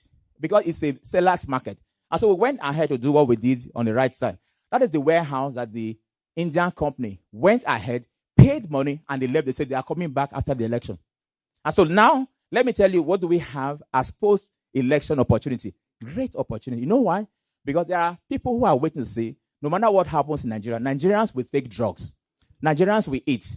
And those products will not move from the ports to your pharmacy or to your home. So they will have to have a storage, a transition place where they can be warehoused. And so we have a big opportunity in this sector. So I'm calling on none of us. We are here in Sonendis to partner with us. Entry modes. You tell us that it's difficult. Yeah, it's difficult. Lagos is difficult. Everywhere you have opportunity to build a warehouse is a big, big deal. But I can tell you that with time, your returns, like I'm going to show very shortly, are very good. Greenfield, difficult because of our urban nature. But you can have long-term leads. Sometimes we do for 10 years. We do 5 years. What do? You just retrofit, add value, and that value comes back to you as a return on capital. Very guaranteed. And of course, you have joint venture. I know we can always do that together. Traditionally, we have FMCG, agro, and telco. And I'm sure we know what has happened in the last 12 years.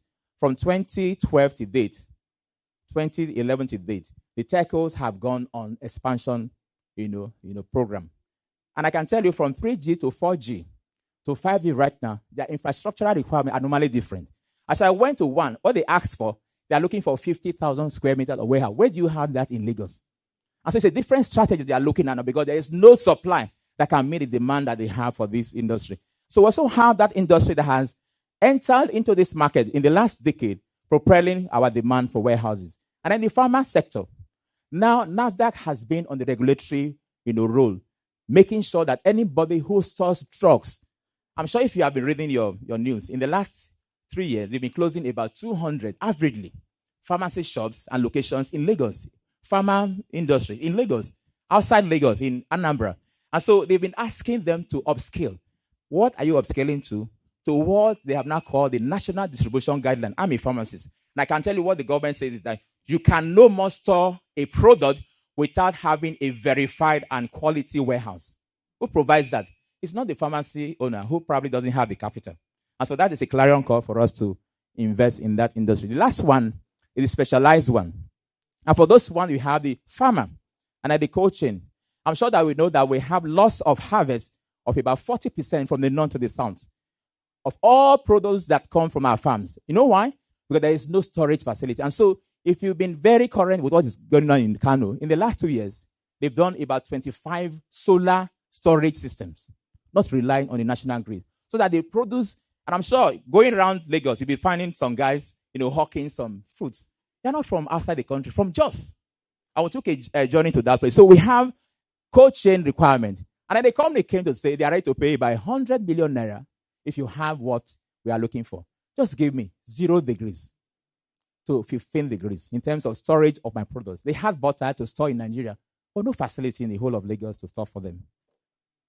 So now the return is very attractive. If you have the general warehouse for FMCG, from easy margin, I'm using the conservative figures, you'll be looking at between 20 and 25%. And then for specialized warehouses for the pharma cold chain, you can actually have nothing less than 40% as margin. You tell me that it's a kill, isn't it? But again, because it's a demand and supply dynamics we are looking at in this place. So my own is that we have a deficit in our industry. I'm here as an outsider to appeal to all of us who are here. Move away from the retail, or don't cry over what has gone bad. And I'm not going to rely on ShopRite. I'm not going to rely on Game to be my off-taker if I have 1,000 square meters of warehouse in Lagos. I can tell you within a week, I'll get you a client. Thank you very much.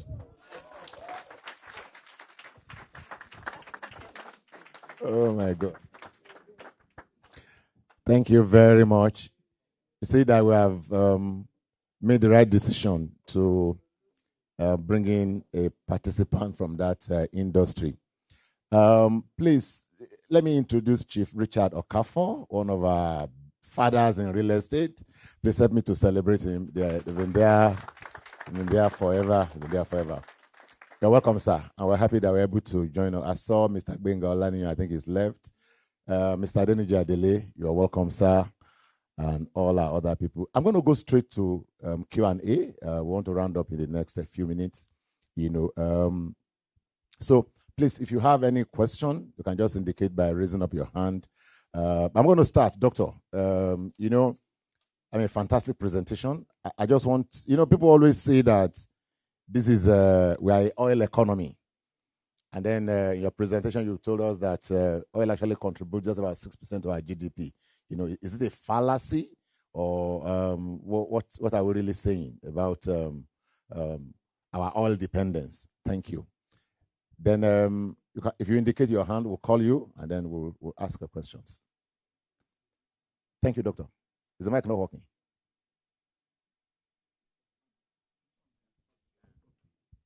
Thank you very much.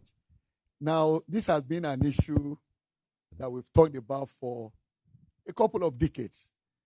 But I was part of a presidential committee in 2010 that interrogated this issue.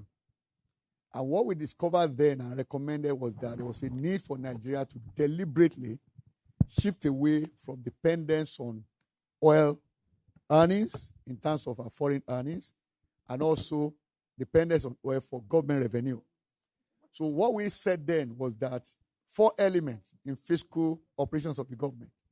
There's oil revenue, there's non-oil revenue, and then you have recurrent and capital expenditure. What we found in interrogating this concept of Dutch disease that we talk about in economics is that you make money from a source that is not renewable. Then you don't spend the money also reasonably. Okay? So we said, if that is the case that we talk about in economic theory, it must mean that at some point in the history of the Dutch, they probably had the same problem Nigeria has today. So, and we discovered and confirmed that. So what did they do? They shifted deliberately away from dependence on oil revenue for funding recurrent expenditure. We then set a target for Nigeria for 5 years, beginning 2011 to 2015, to shift now and work to match non-oil revenue with recurrent spending.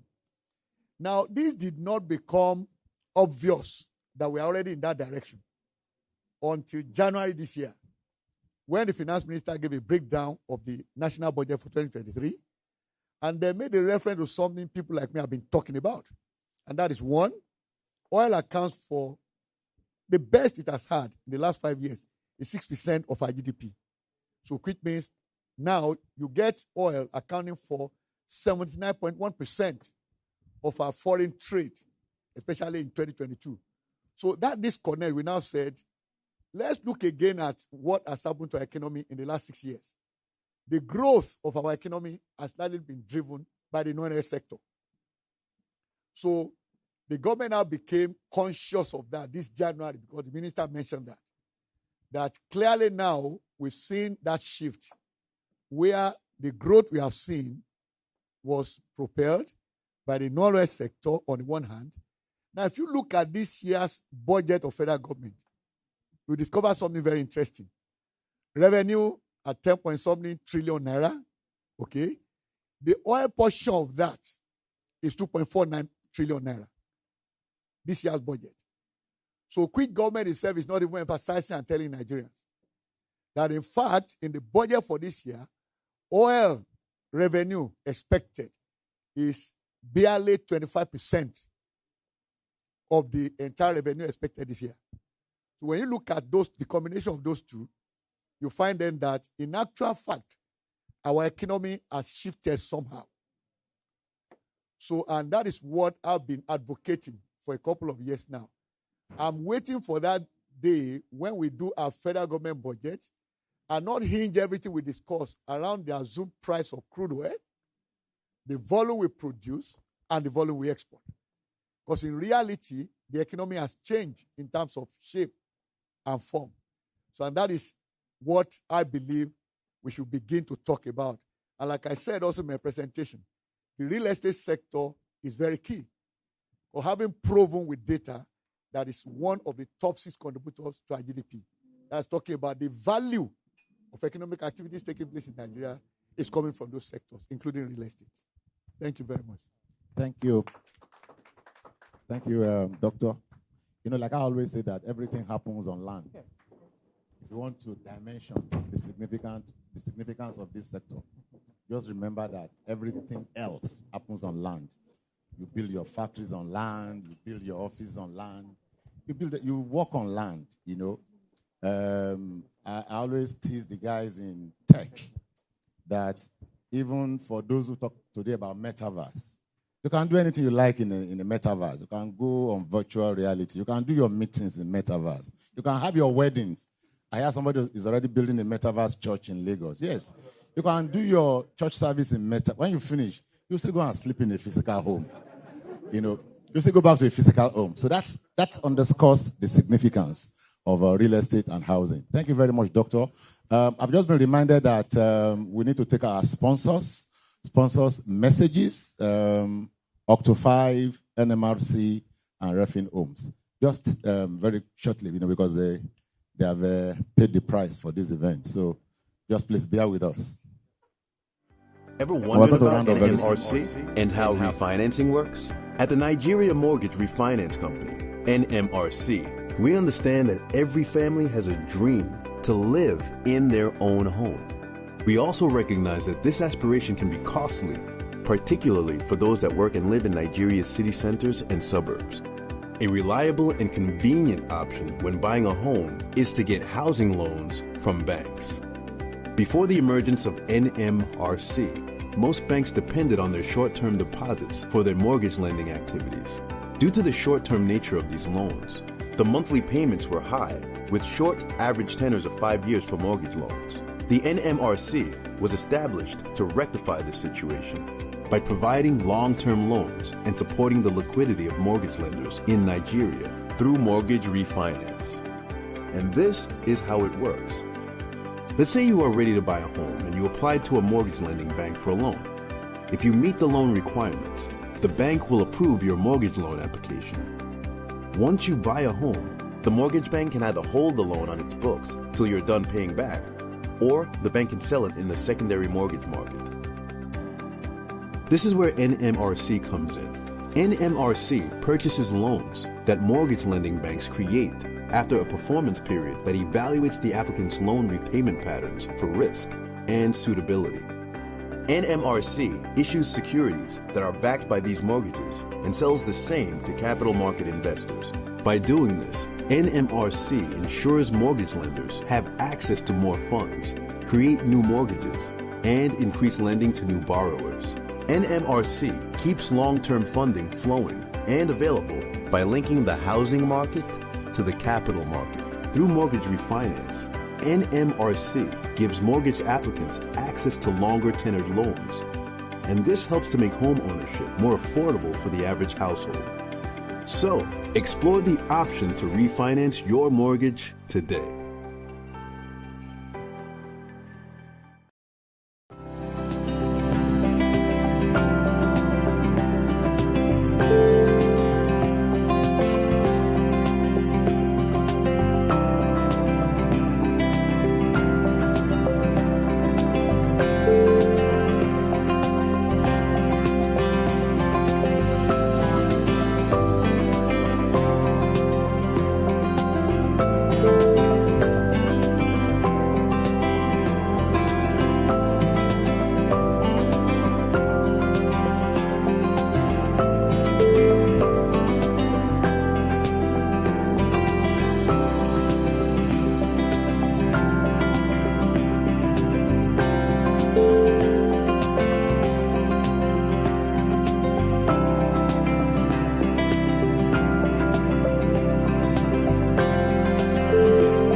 I am back just like the weekend with juicy updates on the Stow app feature. I present to you the Stow Fractional Investment Plan. This investment plan provides you an upfront annual yield of 10% and a guaranteed 10% capital gain after 2 years. Now, here is how it works. Say, for example, you want to invest in Heron's big 3-bedroom apartment priced at a discounted rate of 54 million naira. Your minimum investment on one unit is 10% of the total price of the property, which is 5.4 million naira.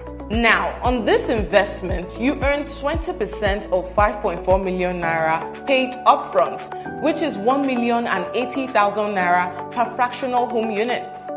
And after 2 years, you are guaranteed a capital gain of 600,000 naira. This means you get a cumulative total return of 7,080,000 naira. The maximum amount of unit holders for this investment plan is 10 holders, and you can decide to invest in one or more units. To get started, visit www.stow.ng to register your interest, or click the link on the bio to invest in the fractional home investment plan. See you next time.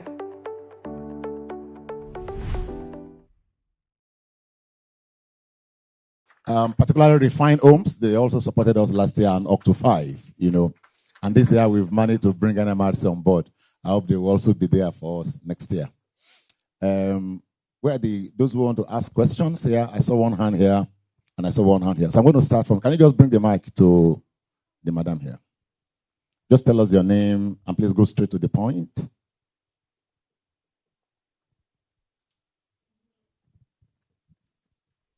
Thank you very much. Okay.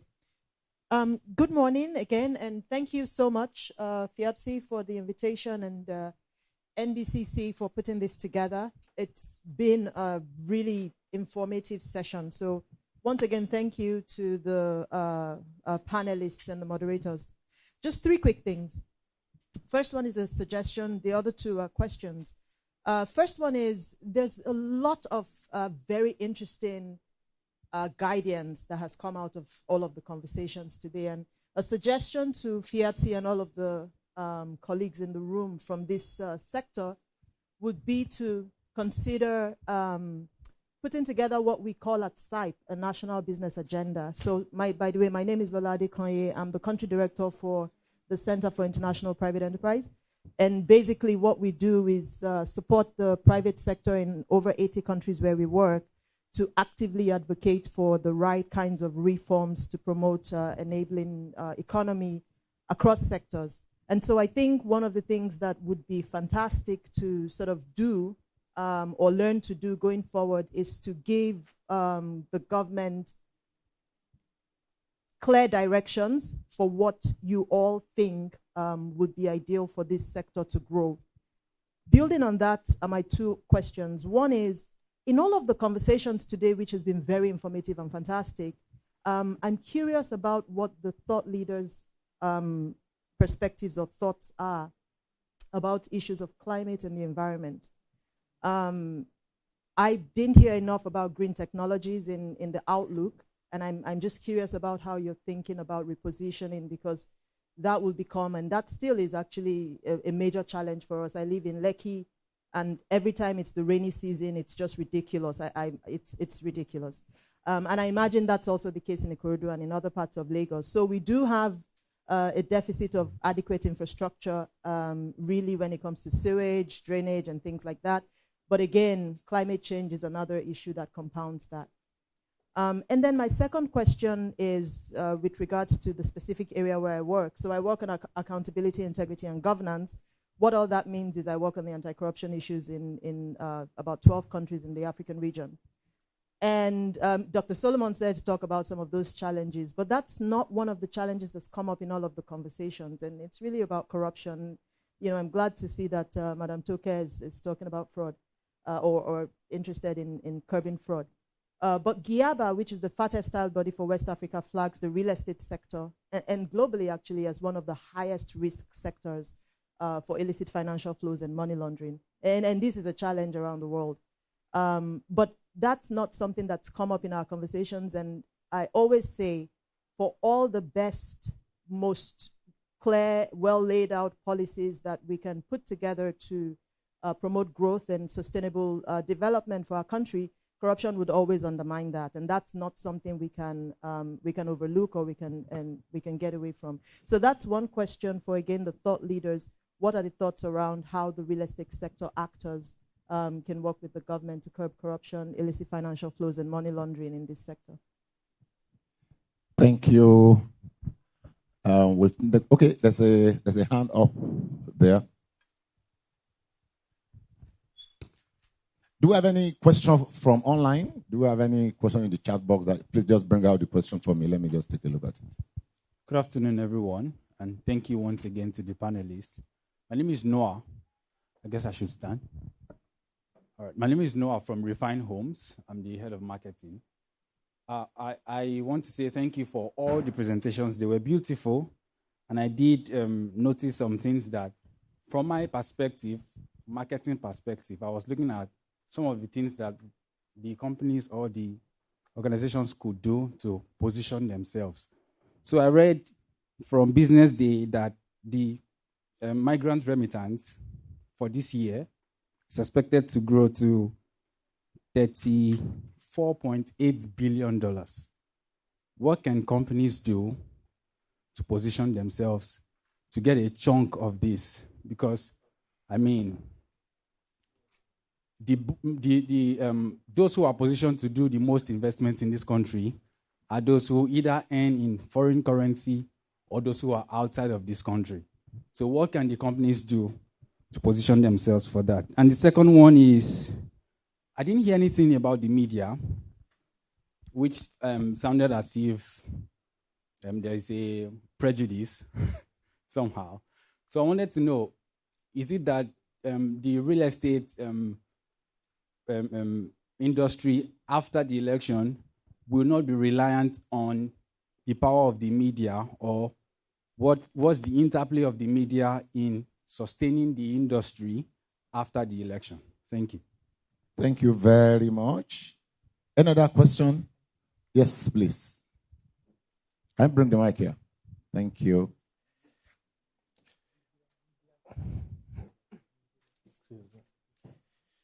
Thank you again for giving us the opportunity to have this session. My name is Leke Emorua. I'm from Emocom Technologies and Consulting Limited. My question is actually straight to Dr. Solomon. You said we have a good problem. And if we need to respond to the good problem, my question will be that if you have facilities, say in Ogun and in, say, Lekki axis, which one, in terms of ranking, which one will you consider, say, for warehousing? And what will be your reason for that? Thank you. Okay, I'm not trying to take business advice through the back door. Through the back door. Any other question or comment? Yes? Can you please bring the mic here? After this, I will take just one more comment or question, and I'll just come back to the panel to answer the questions and then round up.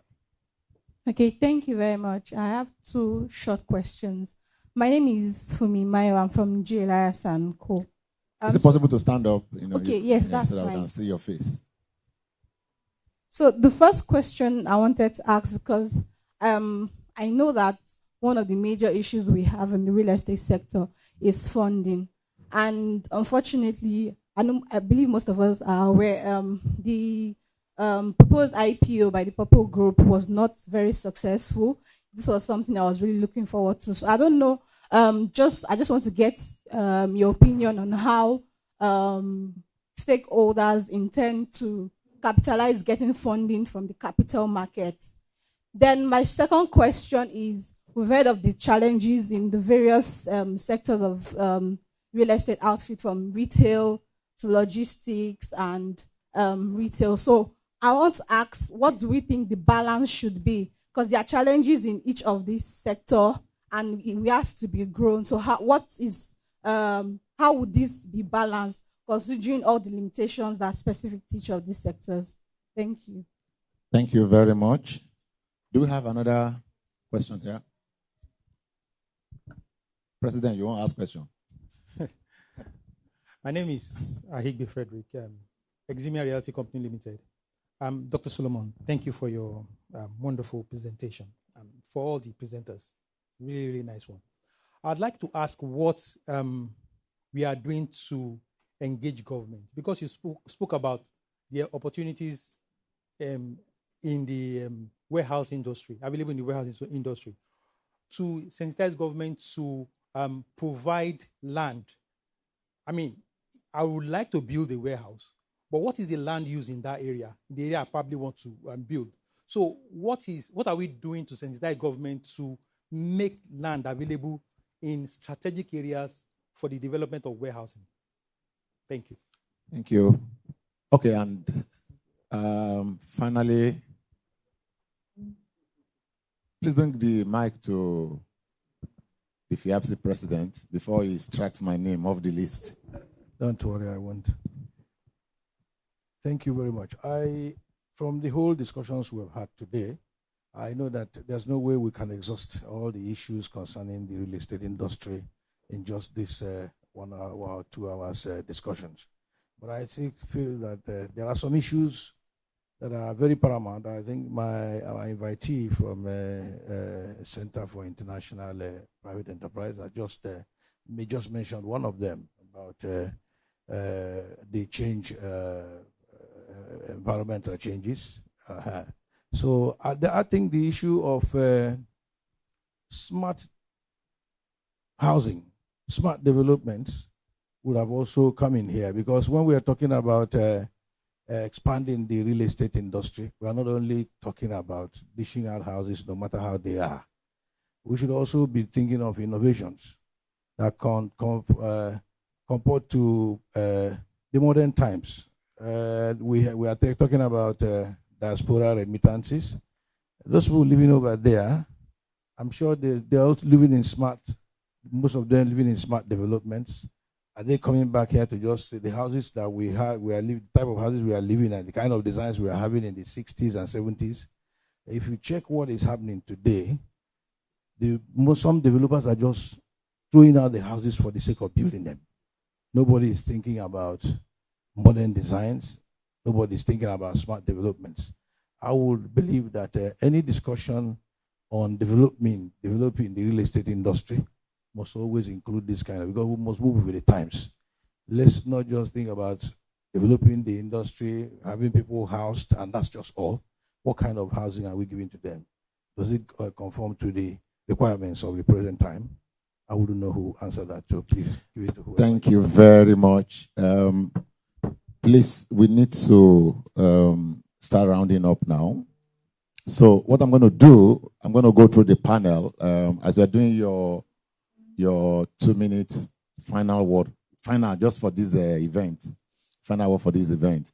Doctor, somebody asked about how do we position to take advantage of diaspora remittances. So I guess in your final roundup, you will need to speak to that, and then just give us your final verdict.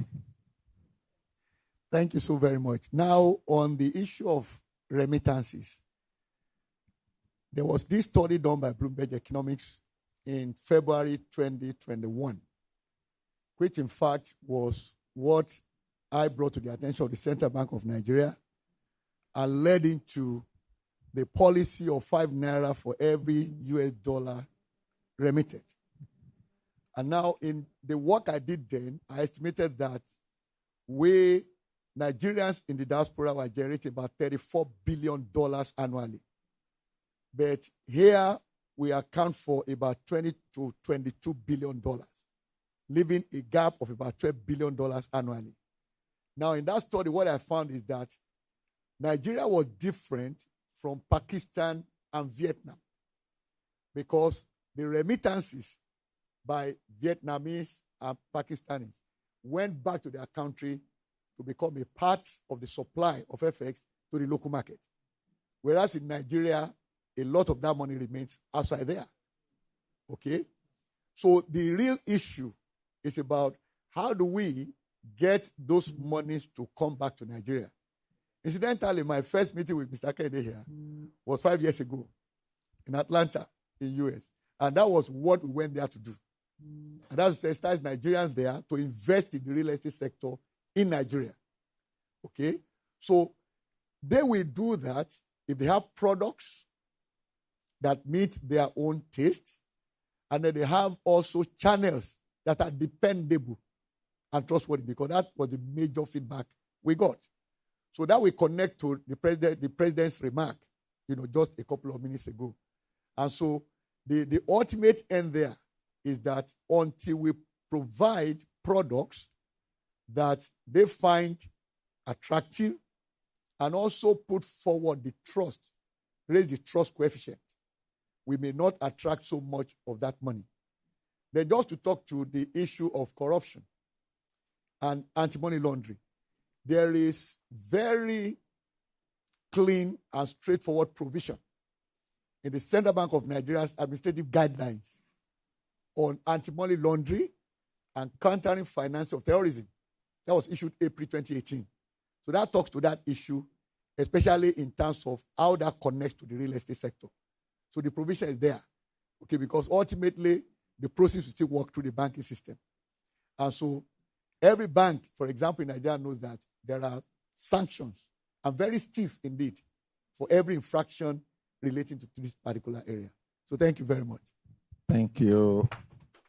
Dr. Agbava, between Lekki and Ogun State, we'll send the bill to Prince Emorua later, I think it's all about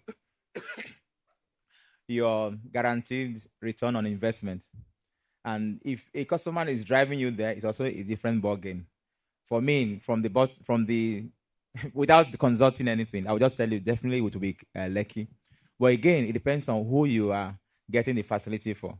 There are companies that have had to take a facility for at lower than the market rate because we had a network of about 37 warehouses we were using to serve them. And so if your strategy is just on a transactional basis, one client, it's possible to go anywhere, whether it is Ogun or Lekki. But if you are saying, let me start on a greenfield and then begin to call for the customer, which means you have the capital, you are starting afresh, I recommend definitely Lekki. But it doesn't mean that Ogun is not going to. Where is Ogun? Ogun is Mowe.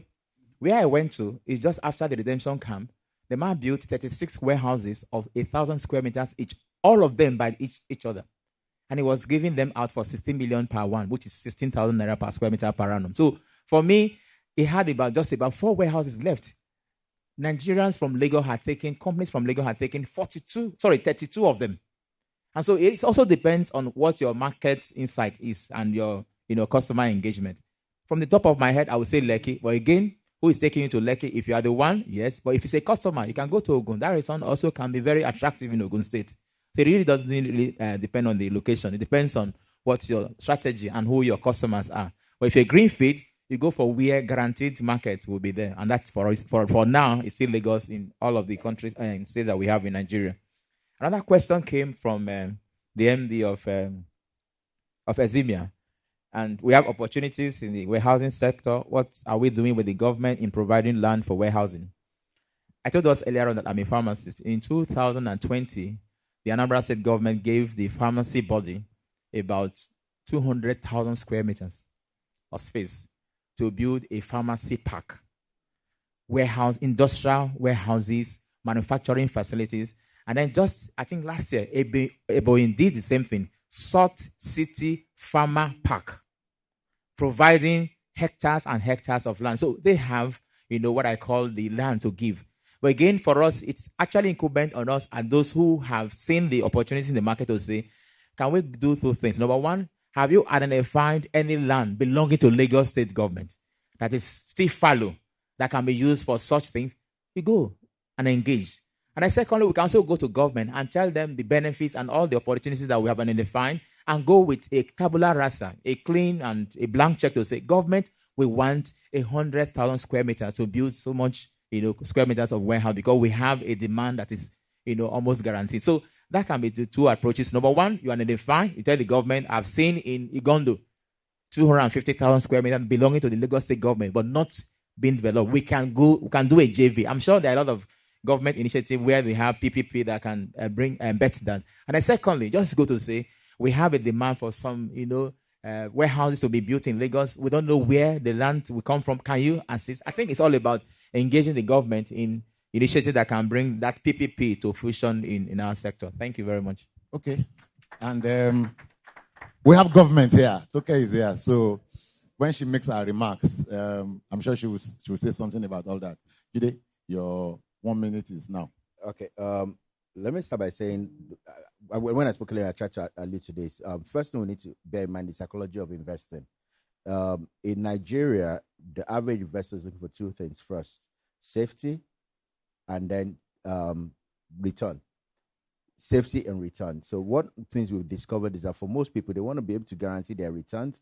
They want to be able to know that they're going to be able to put their money in and take it out. So when you talk about diaspora remittances, we found that a lot of people have major trust issues. There's a huge trust deficit because a lot of people have put money in the system and they can't get the money out. And I'm talking money they even give to their families. A popular thing we talk about is audio houses, where people have sent money. They're working in all parts of the world. They send money home and they keep getting pictures that something is being built and nothing actually happens. And that's what led us to creating technology solutions. And that's what led us to creating things like Stow, because what we wanted to be able to do is create a platform that makes it possible for such investors to be able to track what they're investing in and know that it is actually being done and be able to police and monitor it. And when they're not sure, they can pull out their money. Talking about anti-corruption, that's also linked to it. One of the things that has happened in the real estate sector, for example, is that there is a SCUMU law that says that if you're into real estate and you're doing property investments, if you're taking in cash investments, you've got to report it. If you don't report it, you can go to jail. So it's a myth that black money, cash black money, automatically goes into real estate. It's a fact that a lot of people have money that is hard to define where they got it from, that they put into the system, and then they offload into real estate. So it's difficult to give a straight answer and say you can curb it entirely. But what it is that there's a lot more tracking going on. And because there's a lot more tracking going on, a lot more transparency, people are now a lot more careful with how they put their money into the market. Then somebody, the gentleman from Referee was talking about marketing. A lot has changed about marketing since COVID. A lot more marketing is now, there's a pivot to the digital platforms. And what you'll notice also is that today, unlike what used to happen back in the day, and Frank can confirm this, when agents, real estate brokers, realtors were the ones that drove the market. Now you have so many digital platforms, Nigerian Property Center, Property Pro, so many of them are the ones that now drive the market. So people have pivoted to the online platforms, and you find that if you go on Instagram, you go on Facebook, you go on all of those platforms, that's where you see a lot of transactions now being initiated and being consummated. And then again, it then ties into the digitization of money. Increasingly, as money is going digital, people are now making it able to transact from start to finish without ever actually having a physical interaction with anyone.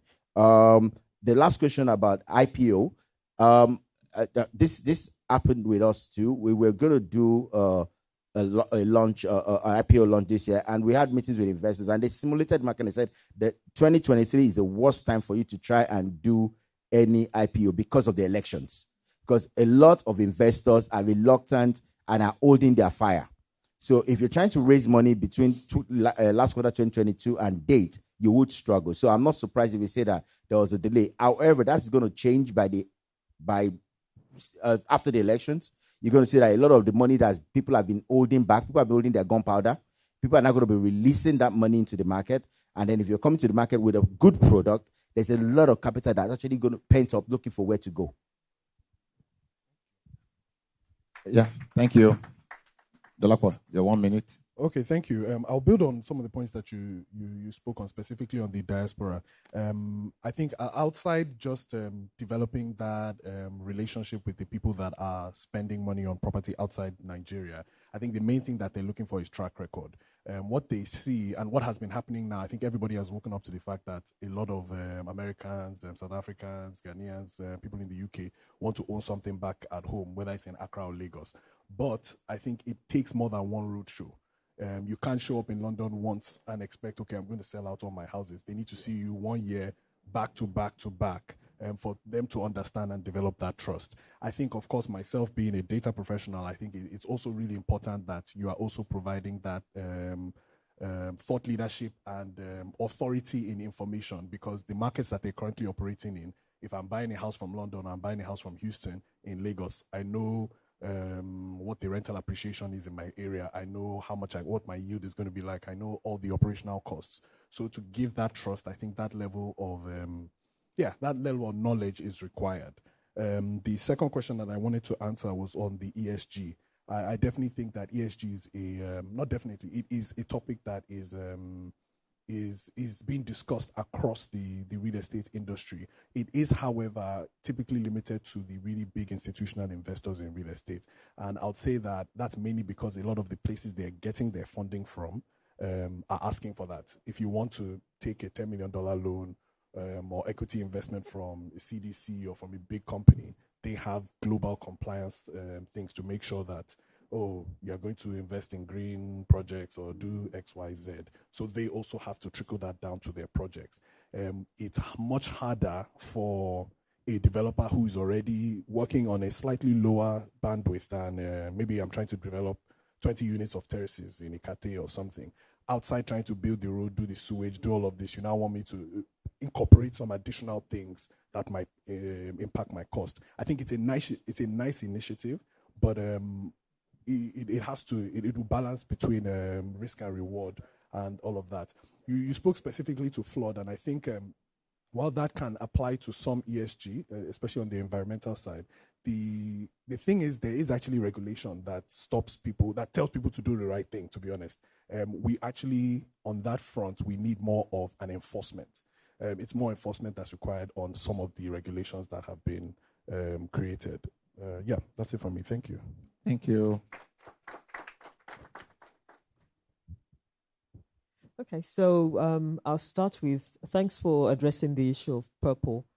I think the outcome just explains to us how shallow the market still is, and how there's still a whole lot of work that the real estate sector needs to do, and a whole lot of interactions with the capital market before we can start to see transactions that enable the man on the street take a piece of real estate, which was what the intention was. On the matter of green, which is really something that is important, I know that at the moment it looks and sounds and posits a little elitist, but in reality what it is supposed to be is that across board green initiatives should become the norm, not even for the fact that we get a certificate attached to it, but more importantly because of life cycle costs. Because I think that we now understand that even from a developer's perspective, that developing and delivering a property and then the eventual owner is now burdened by life cycle costs is something that needs to be addressed. And that's often any property that has green credentials, we know now, has a market markup to start with. It's also a hot cake in the market in terms of resale. So there's more and more attention to that. I know that IFC has been very active in the market, and they're really looking for green projects.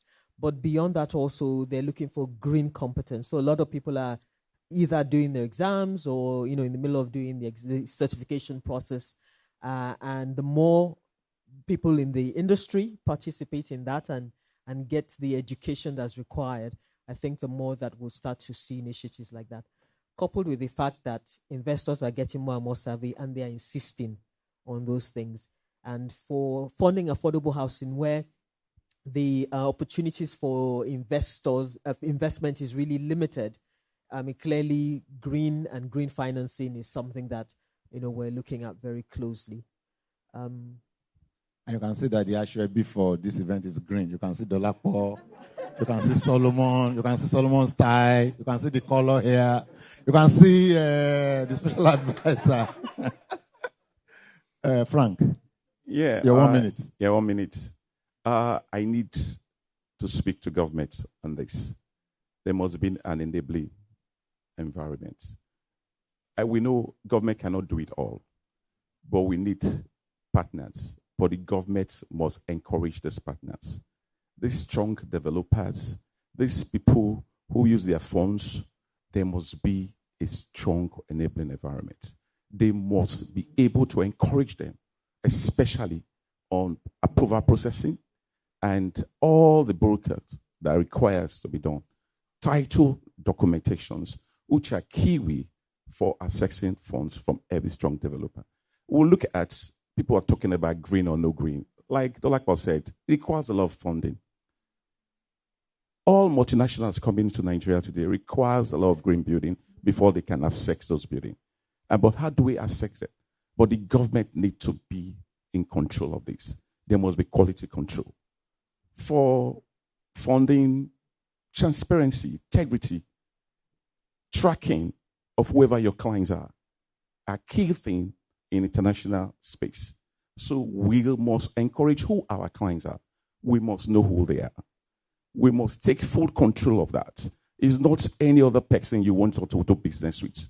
There must be integrity, transparency, character of whoever you want to invest your funds with your transactions. Very big thank you all. Thank you. I always say that the greatest currency in this sector is integrity. That's the greatest currency. And what I'd like to assure us is that for our group this year, we have a series of events with government. This is just the outlook, just to look at the various sectors. But going into the year, we're really going to have dialogue sessions, interactions with physical planning of urban development, with housing, with the various bodies, LASFA, LAPSCA, all the LAS, that we deal with as developers, But just before I move on, I'd like to invite Toke to just give her remarks. She said she just wanted to listen today, But, they say that when you have the opportunity to see the king and you have not had your breakfast, you should be yawning. So we are yawning. You are yawning, just ensure that Toke make some remarks to us this morning. Thank you. Thank you very much. Thank you. And good afternoon, everybody. Yes, I told him I was not going to be speaking today, but I'll be doing a great injustice to the state if I do not make these remarks. Yesterday, the city boy landed in Lagos like a whirlwind. You know, when we say Hurricane Sandy was in Lagos yesterday, we did have a hurricane, so I'm a bit fagged out from the event. That was why I said I wasn't going to be able to make any remarks. But listening to everybody here, everybody is a known face and a friend. I'm going to start with my friend and sister here. You spoke about climate change, and you spoke about the issue of Lekki. And you also spoke about corruption in the system. So corruption is a two-way street, the giver and the taker. The public sector or the private sector is the giver, the public sector is the taker. So we looked at the issue of Lekki and the environs and all the islands that are being created along the lagoon on the other side, on this side of Lagos. And we found out that people creating islands were actually not creating islands. They were merely doing extensions to the boundary of Lagos along the lagoon front.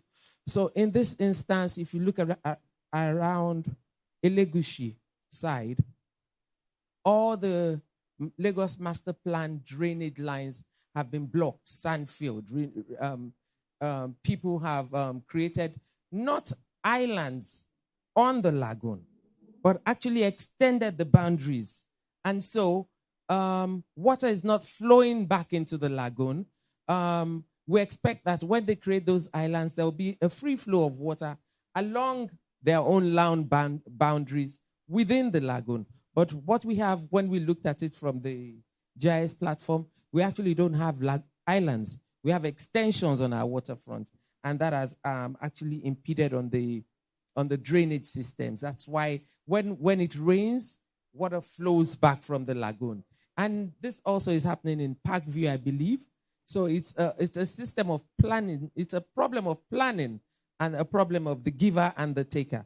So if we sit at events like this, we need to tell each other the truth and drive it down deep to say that when we do these things, we think we're getting away with it because of our little profits. But at the end of the day, we all still come back and suffer for it, because when it rains in Lekki or Niru axis, people have to keep their beds on their tables. And we can easily actually avoid all of this if we do the right thing. So that's what it is. It's not that, it's not climate change, really. So for the first time, it's planning, yes. It's compounded by what we are doing, the giver and the taker. That's what I'm saying, yes. So for the first time, this administration of Mr. Babajide Sanwo-Olu has actually created something or a platform where real estate can be a focal point of the economy and of government. And we signed into law the Real Estate Regulatory Authority law of 2022. And mainly is just to talk about regulations and policies in the sector. The most important things that we looked at is data gathering. Without data, we can't do anything. So right now, what we need is for everybody in the sector to be known to one another. And in being known to one another, there has to be one focal person or one focal point, which is the regulatory authority, where everybody can say, okay, I know who is doing this. I know where this is. I know that NMRC is doing this. I know that Exima Realty is building 250 units. I know that Octo5 is coming up with 2,000 units in Ikate Legushi. And so government has to put in roads there. Government has to put in drainage there. Government has to put in water there. Government has to put in every other thing that has to do with infrastructure, which is what government should be doing. But if we don't have that information, we cannot help you. So when we tell people, people in the industry, we need to know what you're doing. Not for tax purposes, but for planning purposes. For us to also create an enabling environment for those things that you want to do. So, and I also don't shy away from tax. I used to live in the US. And if you do anything wrong and government cannot get you, the next thing is, are you paying your taxes? So we have not gotten to that stage here yet, but I don't run away from taxes. Even the Bible says, give to Caesar what is Caesar's. So let's assume that taxes is for government, and government must take taxes. So we have that. And on the issue of job creation, Prof, you spoke on a lot of data. I walked into what you were saying, and I got quite an insight on that as well. So you spoke about job creation and wealth creation. At the Ministry of Housing, we have something called artisan training. We had done it the conventional way of just getting young people, getting the data of young people, and just training them in different fields. But I think we should go far more than that. At the 2022 marketplace in Eco Hotel, we had a developer there. What's it called again? Number 4 Bodilon. Elalan. And he said something that as little as electricals, they don't have local electricians to do it. As little as concrete mixing, we don't have locals to do it. As little as tiling, everything, the facade, we have to import from the west of Africa. So, fortunately, the Naira is not worth as much as the CD anymore.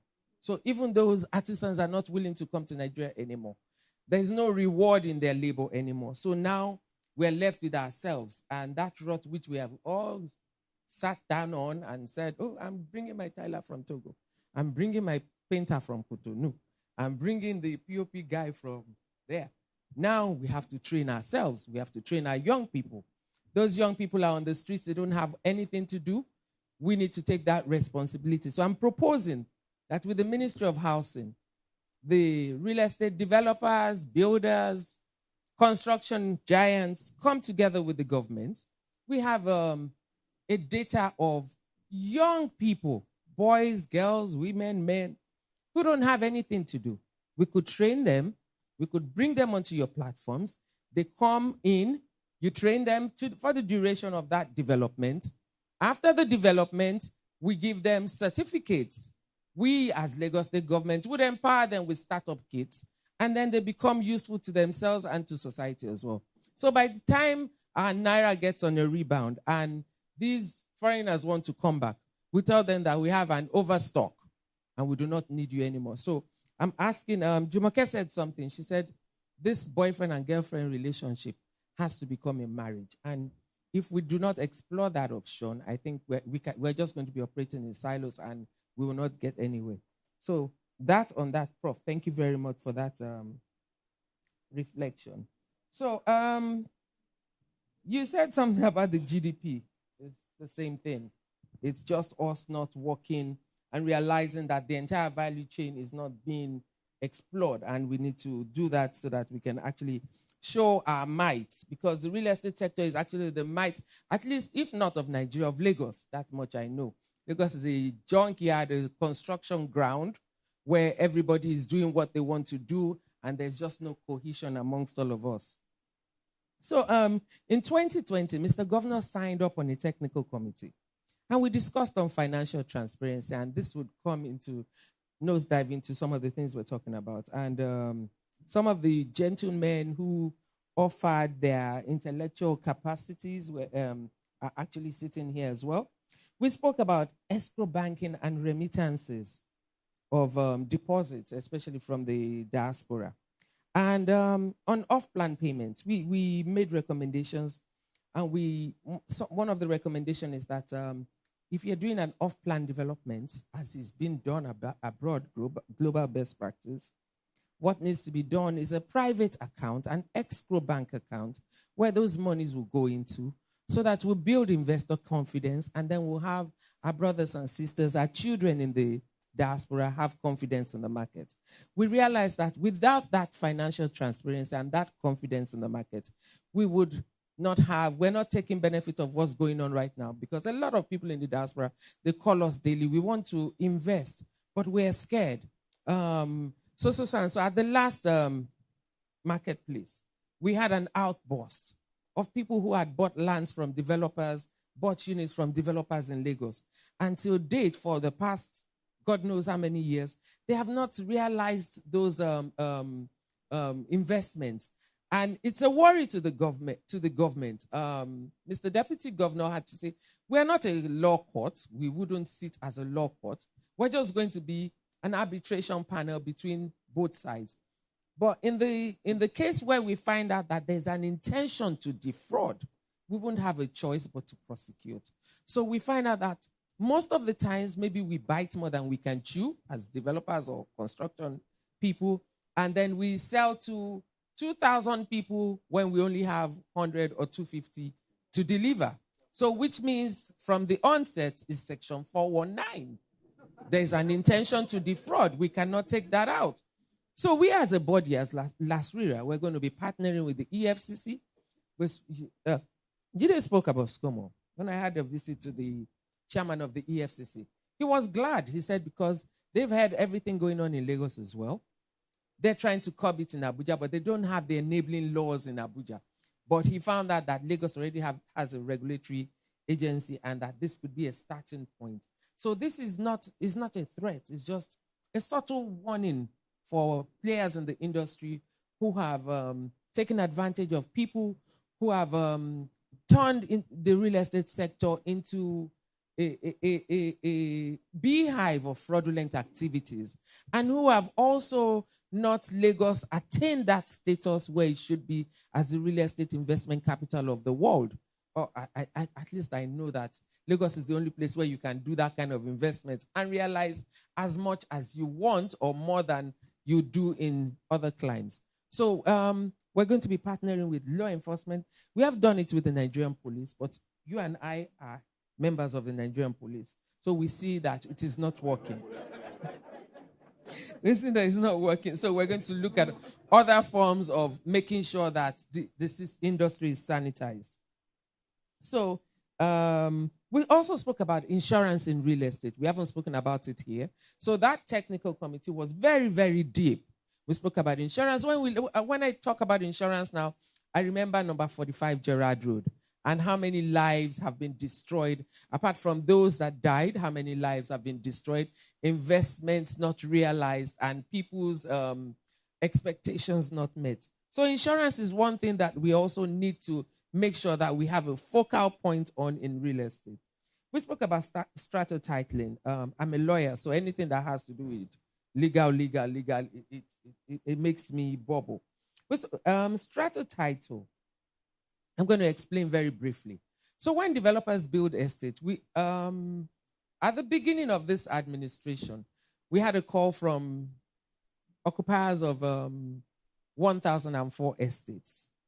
And the major complaint was that the place was turning into an eyesore.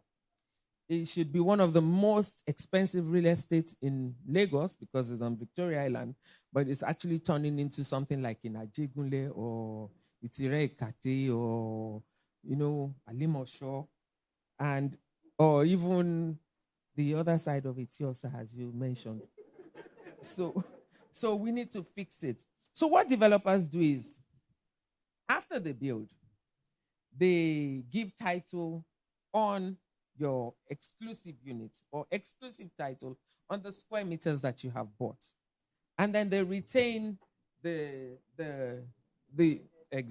global, most especially the facilities. But guess what? Where we live abroad, where we used to live abroad, we would have exclusive ownership of our square meters, and we will have corporate or joint ownership of those common areas. And we are actually encouraging that we go that way as well, so that Nigerians or residents of those estates would become common owners of those common places.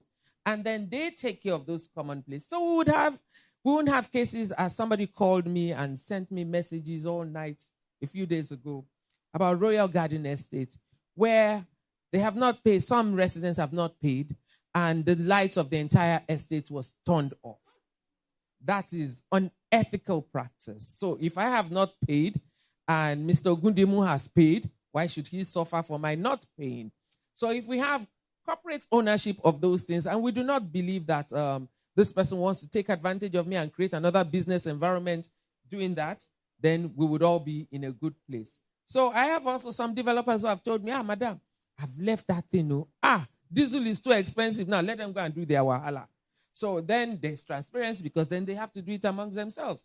We also have the situation of the buildings on the other side of on Freedom Road. I can't remember what that estate is called now. One of the first high-rise buildings on Prime Water Views. There, Christmas Day, Christmas morning, madam, there's no water, there's no light, there's no, But I think they found a solution to it by going to court and doing something, I think, like what Victoria Garden City has done. So we're encouraging strata titling, where you have exclusive ownership of your units, and then you have corporate ownership of your common areas to also help. So Frank, you spoke about titling, you spoke about everything. Frank and I have been friends for years. Frank, we have the EGIS coming up. If you had watched the news a few days ago, we just brought in a plane to actually map the entire land area of Lagos. We're creating and updating the cadastre. So we're hoping for a system whereby you wake up, you're in your office, your home office, or your regular office, and you can go on there and chat what you want to chat and see what is there, answer the title, answer the layers of title, and you don't have to speak to anybody in Alausa. You don't have to speak to Baba Gani or the Alaji that is waiting out there in the Lands Bureau. You can actually do everything yourself from the comfort of your computer screen. So that is where Lagos is going. And that is where we are. We're going to be launching the EGIS platform anytime soon, I believe, after the election. By then, all these maps would have been updated. And I think that our governor is also a surveyor, so he knows the importance of what it is. It's revenue for you, because it saves your time. It's revenue for the state government as well. Like I said, I don't shy away from anything that makes the states, at least right now I'm representing the state. So, Jide, you spoke about monthly rentals. I'm sure that you would have heard me also scream, we need to have a monthly rental policy. We need to have people pay rents monthly. And you said you are doing something with Mr. Gundimu, so I think you're going to be talking to us. We've also explored that option whereby tenants just pay on a monthly basis. The landlords get their monies on a yearly basis because it looks like we were not hearing ourselves properly.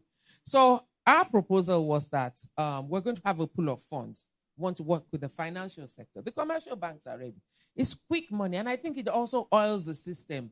When you have money go in every month, you have that artisan that makes 1,000 a day or 1,500 a day actually pay his rent daily or monthly, if we can do that. So we're speaking to financial institutions. Commercial banks are ready, but we need to get the rates right because we do not want to compete with people who are doing 22, 23%. We want, if we can, curb it at maybe between 9 and 14, 13%, if we can get the right funding. So we'd like to speak to you. We'd like to hear your ideas. Landlord gets his money up front, so there's no reason why landlords should kick against this. Insurance would have a part to play, and it also has to be a livable space for everybody. So we don't want junk homes being deposited into that scheme. It's not going to be a law. It's a government policy. It's a government scheme where if you are interested, you can actually be a part of it. Nobody's going to force anybody to be a part of it. But it's something that we need to look forward to. Where I lived abroad, we didn't have to pay rents yearly. We only needed to pay monthly. So once you paid your deposit, you can actually continue to pay. I'll be running over very soon. So I also want to bring to your attention something going on the Badagry axis. There's a deep sea port. There's a deep sea port coming up in Badagry. And a girlfriend of mine said to me, she said, okay, we need to start looking at investments there. There are going to be about 6,000 workers there. There are expatriates coming in. Don't you think we should bring a hotel chain in there? Because the expatriates are going to stay in the hotel. So your hotel is going to be locked down for so and so. So when we come to forums like this, we need to speak to such opportunities. So we have thousands of staff coming in there. Unfortunately, I don't know what to say. Echo Stone, which will make me go into green building. Ecostone built the first IFC certified building in Lagos State, 250 units of housing, yet to be occupied. So I guess we're going to be benefiting from that development coming into Badagry. So I'll ask every real estate, every realtor here to look at investing in Badagry as well. And since you spoke about Badagry, as low-hanging fruits, that is one of the things you should look at. Somebody spoke about, I think, Frank, you spoke about student housing. I want to also tell you that we have student housing available, opportunities, joint venture opportunities available in LASU. I went to LASU. It was an off-campus university. It was, I was probably the second set, and we used to probably go home every weekend. That was the first time as a young girl I paid rent. There were 3 of us in a room, so it's like 9 of us in a 3-bedroom apartment. But right now, LASU has that land. Lagos State government is not going to put that money in there to build those units. So there's opportunities available in the Ministry of Housing and the Ministry of Education for joint venture developments in housing. And I'm sure the same is going to be applicable to some of the institutions coming up in the Ekpe axis. So it's actually something that we all need to look at. Jide spoke about Ogun State. When he spoke about Ogun State, he spoke like Lagos is the big brother just yielding that power, over it. But I can say that we have actually increased your IGR because monthly we pay them all the payee. We don't want Lagos State staff living in Ogun anymore. We want them to all come back to Lagos so that the payee remains in Lagos. So we're actually bringing growth to Ogun State. We are not taking away from you in any form. So Jumoke spoke about us also affordable social housing. Yes, it's true. On a Sunday morning, I dragged her to Ikmori Housing Estate. We looked at the sunken estates homes. There we took pictures, and we vowed to come back. And she also told me about developments along the Shomolu Ikorodu Road axis and how some miraculous real estate business is going on there. I have good news for you. Some of those properties we spoke about, those dilapidated federal government units that have been abandoned, I think there's a window, an open window where we can all take advantage of those opportunities. So we're going to be redeveloping some very, very key strategic federal government assets. I'm not going to let the cat out of the bag yet. So, Jumoke, congratulations. Thank you for opening my eyes to such investments. You also spoke about affordable housing. How affordable is affordable housing? We all go to the same plank market, the same iron market, the same cement market, the same this, the same that. So, affordable housing, I don't know. But housing, yes. So, also, there's census coming up, I'm sure we all know. And there's a key aspect of census which is being underplayed. And that is housing census. I think the data that we're all looking for, this is the opportunity to key into it and make sure, because I've only heard about head counts, but in the heading, there is housing census. So I think that is where our focus should be on now, to make sure that the federal government actually, or the state governments, I'm sure Lagos State government, we're going to be on the field with them and making sure that we can get that data so we won't have, Lagos has a deficit of 18 million homes. Lagos has a deficit of 10 million homes. Now we would have the proper numbers on what we have in Lagos. And that's going to also help our land use charge, and every other thing that we need to bring in revenue for the state government. So that data on census is coming. So from the remarks above, I'm sure you can all see that Lagos has been a very good partner, a worthy partner. Lagos has created an enabling environment for all to play. And, oh yes, excuse me. So I think we need to build on that relationship. I think we need to consummate a marriage instead of a boyfriend and girlfriend relationship that is not working, and you can wake up one day and say you have a headache. If we are married, we're married and we'll have to stay together. So on this note, City Boy came in yesterday. Mr. Sanwo-Olu is also on the ballot. I think we all know the right place to be at. And Lagos has created an enabling environment for you. Let that work continue. Thank you very much.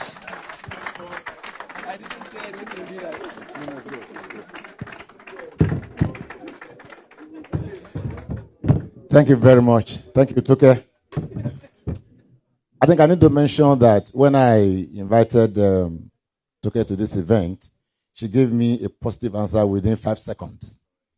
When I sent the flyer to her, I said, we're doing it again. She said, I will be there, you know. And you can see the benefit that she's brought to this event. You can also see why I insisted that she has to speak. I know she's been on campaign trip all over Lagos, you know, but, you know, we'll see what happens. So we're rounding up. I'm just going to ask the President Fiapsi, you know, I told him before I gave him 1 minute. He said 2 minutes. So I'm giving you 30 seconds now, you know, just to say something. And then I will invite, after that, Mr. Ejidiron, who is the vice chairman of the Construction and Real Estate Group, will come and do the vote of thanks. Our VP is there. We'll do appreciation and we're on our way home. Thank you. Wow. Ladies and gentlemen, I must confess that today is actually going to be one of the most memorable days of my professional career. Really, and I don't know when last I attended a real estate discussion of this nature, so impactful, and has been described by our Mrs. Lola Dekanya here. Very impactful, and I don't. There are three major things. I would want to. Everything has been said here has been summed up by our woman from the government. Exactly. So she has summed it up, but there are three major things I would say I picked up from this whole discussion. First of all, it is very clear, and I never knew that there was something like this going on, data collection. From everybody here, I just learned one thing that I'm taking home. The most important thing, I remember one day I was just with a colleague of mine. He brought out one booklet, and right there we were looking at properties somewhere in the United States. When you look at it, you see the price, you see everything about the property, what kind of property, residential, commercial, and I was wondering, how come we didn't, because we are not even going near this kind of a thing. But I can see we are moving closer. With what we have today, a collation of all the ideas, all the data we've gathered today, I don't think I need to start calling somebody in Yanakbaja again. What more do they sell 1,000 square meters of land there? I can easily get it from my laptop, that kind of information. So thank you so much for all that you have done to us today. Truly, you have opened our eyes a lot. And Madam, Mrs. Awoyinka, I think I'm correct. Sorry, please. And you gave us hope. All along, we thought that the situation was hopeless, but you made us know that there is hope. Thank you for gracing this occasion today. This is FIAPSI. Everything about FIAPSI had been reeled out by our international president.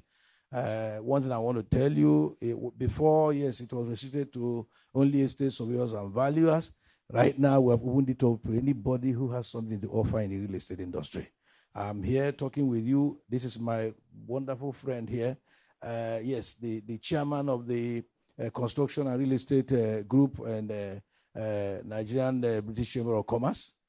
Yes, he's the member. He's also a member of the International Real Estate Federation.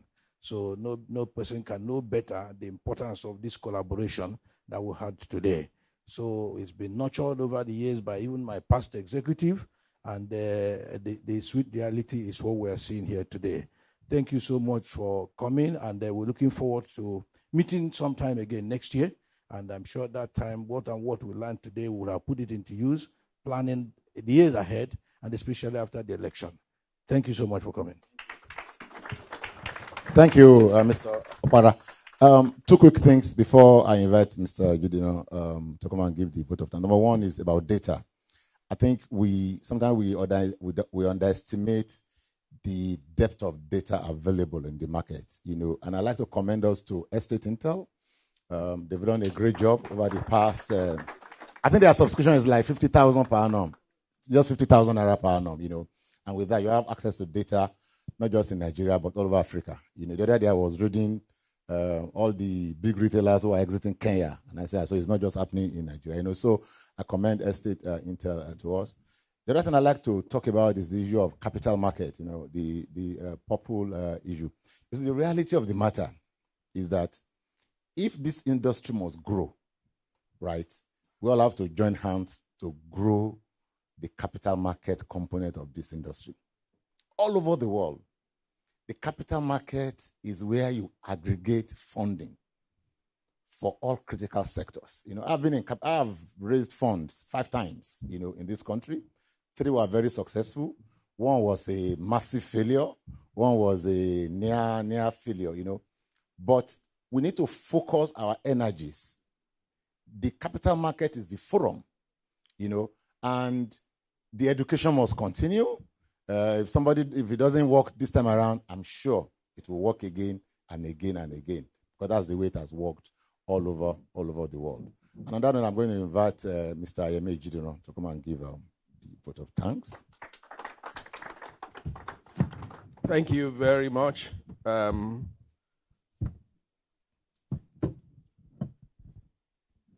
By every dimension, this has been a very successful event. I can say that authoritatively.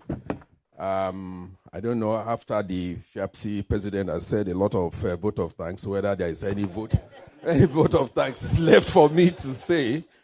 But of course, I just want to point our attention to the fact that the subject of this conversation, the Real Estate Outlook 2023, has to do with pitching your tent post-2023 elections. What it means literally is that before the election, a lot of people have already gone into the cooler. No investment into the real estate sector. That is the truth of the matter. And I do believe that with the conversations we've had today, if not all of us, some of us will have decided the tent we are pitching and where we are pitching that tent onto. It's a huge advantage and benefit to have pastors and ministers on this panel because of the strong power of conviction. And I do believe that I am convinced, especially in the realm of in the spirit of I'm quite happy that I've been bathed with the spirit of conviction, especially around the infrastructure associated with warehousing and all that. So don't be surprised, Dr. Solomon, that most of these warehouses we have been renting out for churches. We will come back to you and take them away. On behalf of the chamber, I represent the chamber. On behalf of the Nigerian-British Chamber of Commerce, I would like to thank our special guest of honor. It's okay, I thought you said you didn't want to say a word before. You said it all. Mrs. Toke Benson Awoyinka, thank you.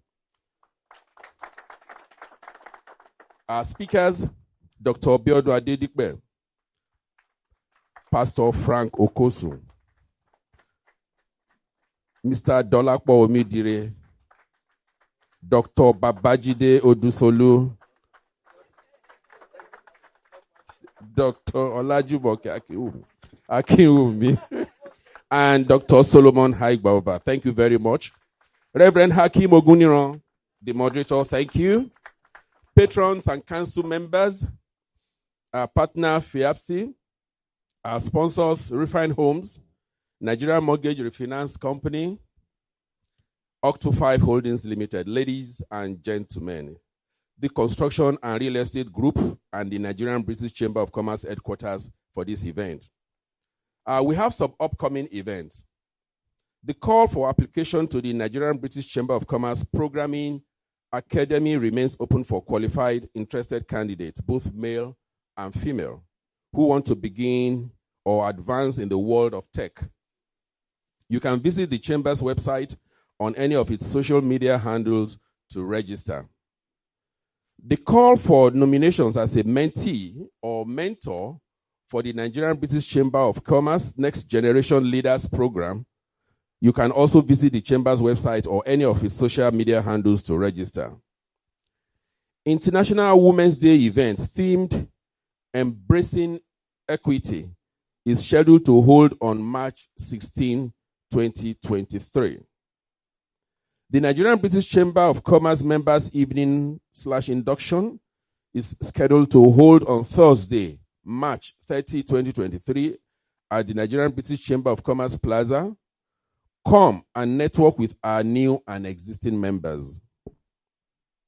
2023 trade mission to the UK, London, and Birmingham is scheduled for May 21 to 27, 2023. Interested individuals and corporates are invited to participate. This plaza is open with state-of-the-art facilities for you to explore for your corporate events, training, seminars, and meetings at an affordable rate. You can reach out to the chamber to make inquiries and reservations. We would love your feedback. Please scan the barcode on the screen to fill our feedback form. Kindly pause and allow participants to scan this. Okay, I'm pausing now. Where is the barcode? I can't see any barcode here.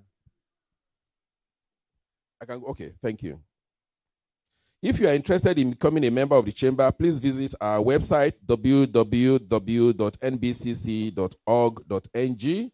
or meet with the membership team at the registration desk.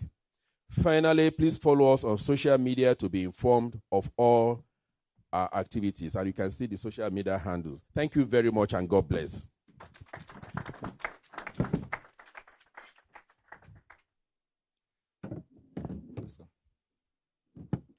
I'm going to invite the VP, Ray Ateli, to make our presentations to our guest speakers.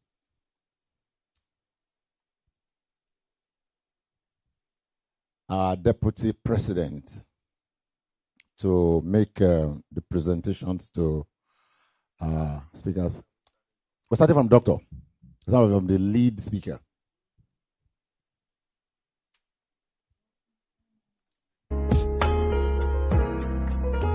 And thereafter we'll take some photographs.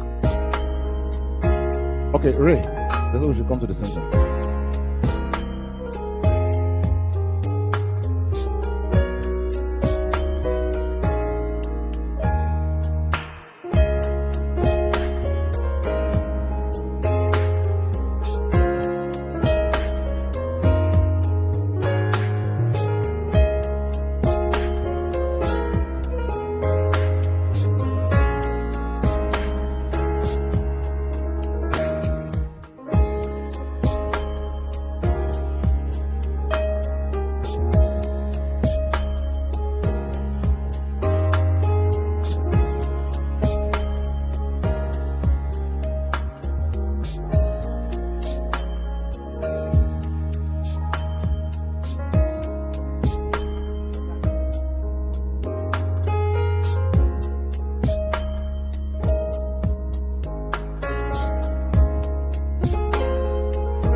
Okay, so we'll do order of photographs, madam. Please, just give us 1 second. Order of photographs. Please, can we have the DP, the speaker, moderators, and our sponsors first? Okay, let's have let's have our special guests. Yes, and the speakers and the moderator with the DP.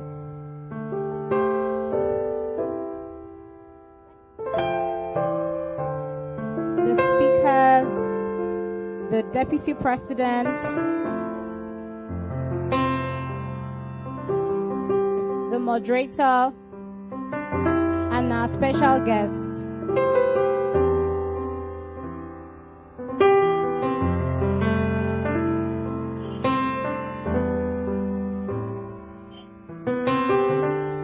And the president of FIABC, Nigeria.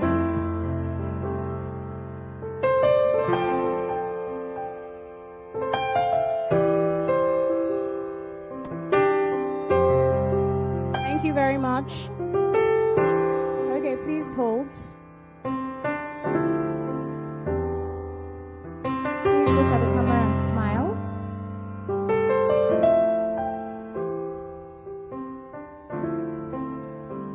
Thank you very much. Please, can we still have our speaker and moderator, and then the deputy president, MBCC, and the president, FIABC? Can we have them? Can we have the MDs of our sponsors, Octo5 Holdings Limited,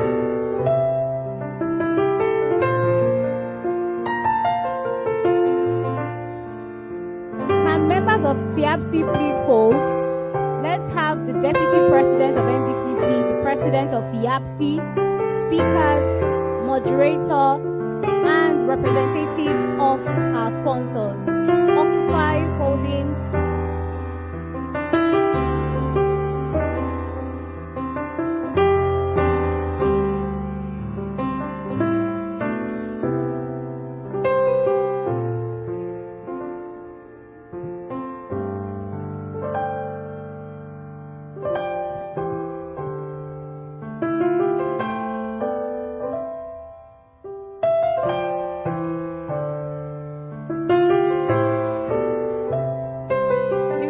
Representative of the sponsors.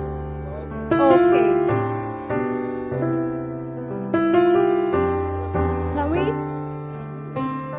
The deputy president of MBCC, members of FIABC,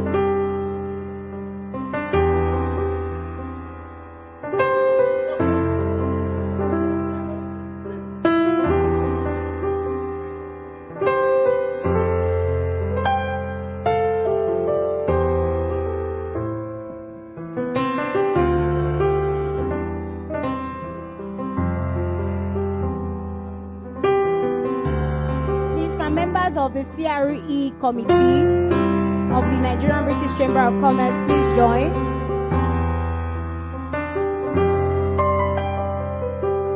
We'd have FIABC now, members of FIABC after this shot. And then members of the Construction and Real Estate Committee of the NBCC.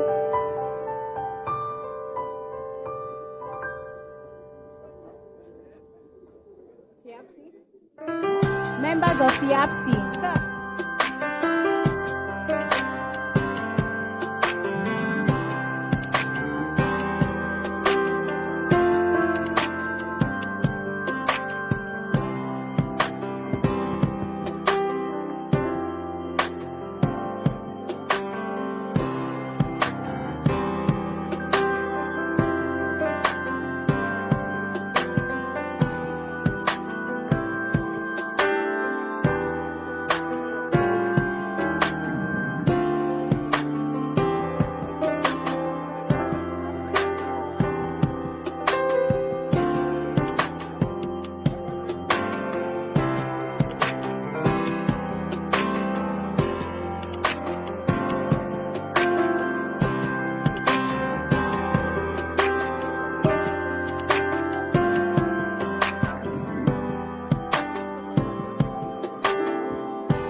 Our speakers, please don't rush to go out.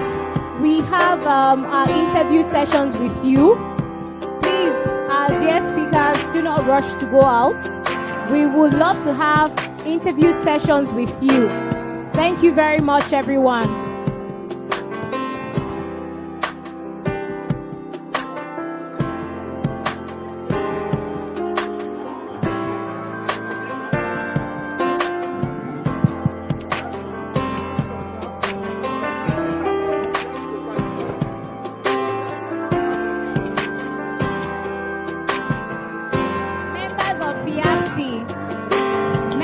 FIAPSI, I've just been told that you want another picture taken.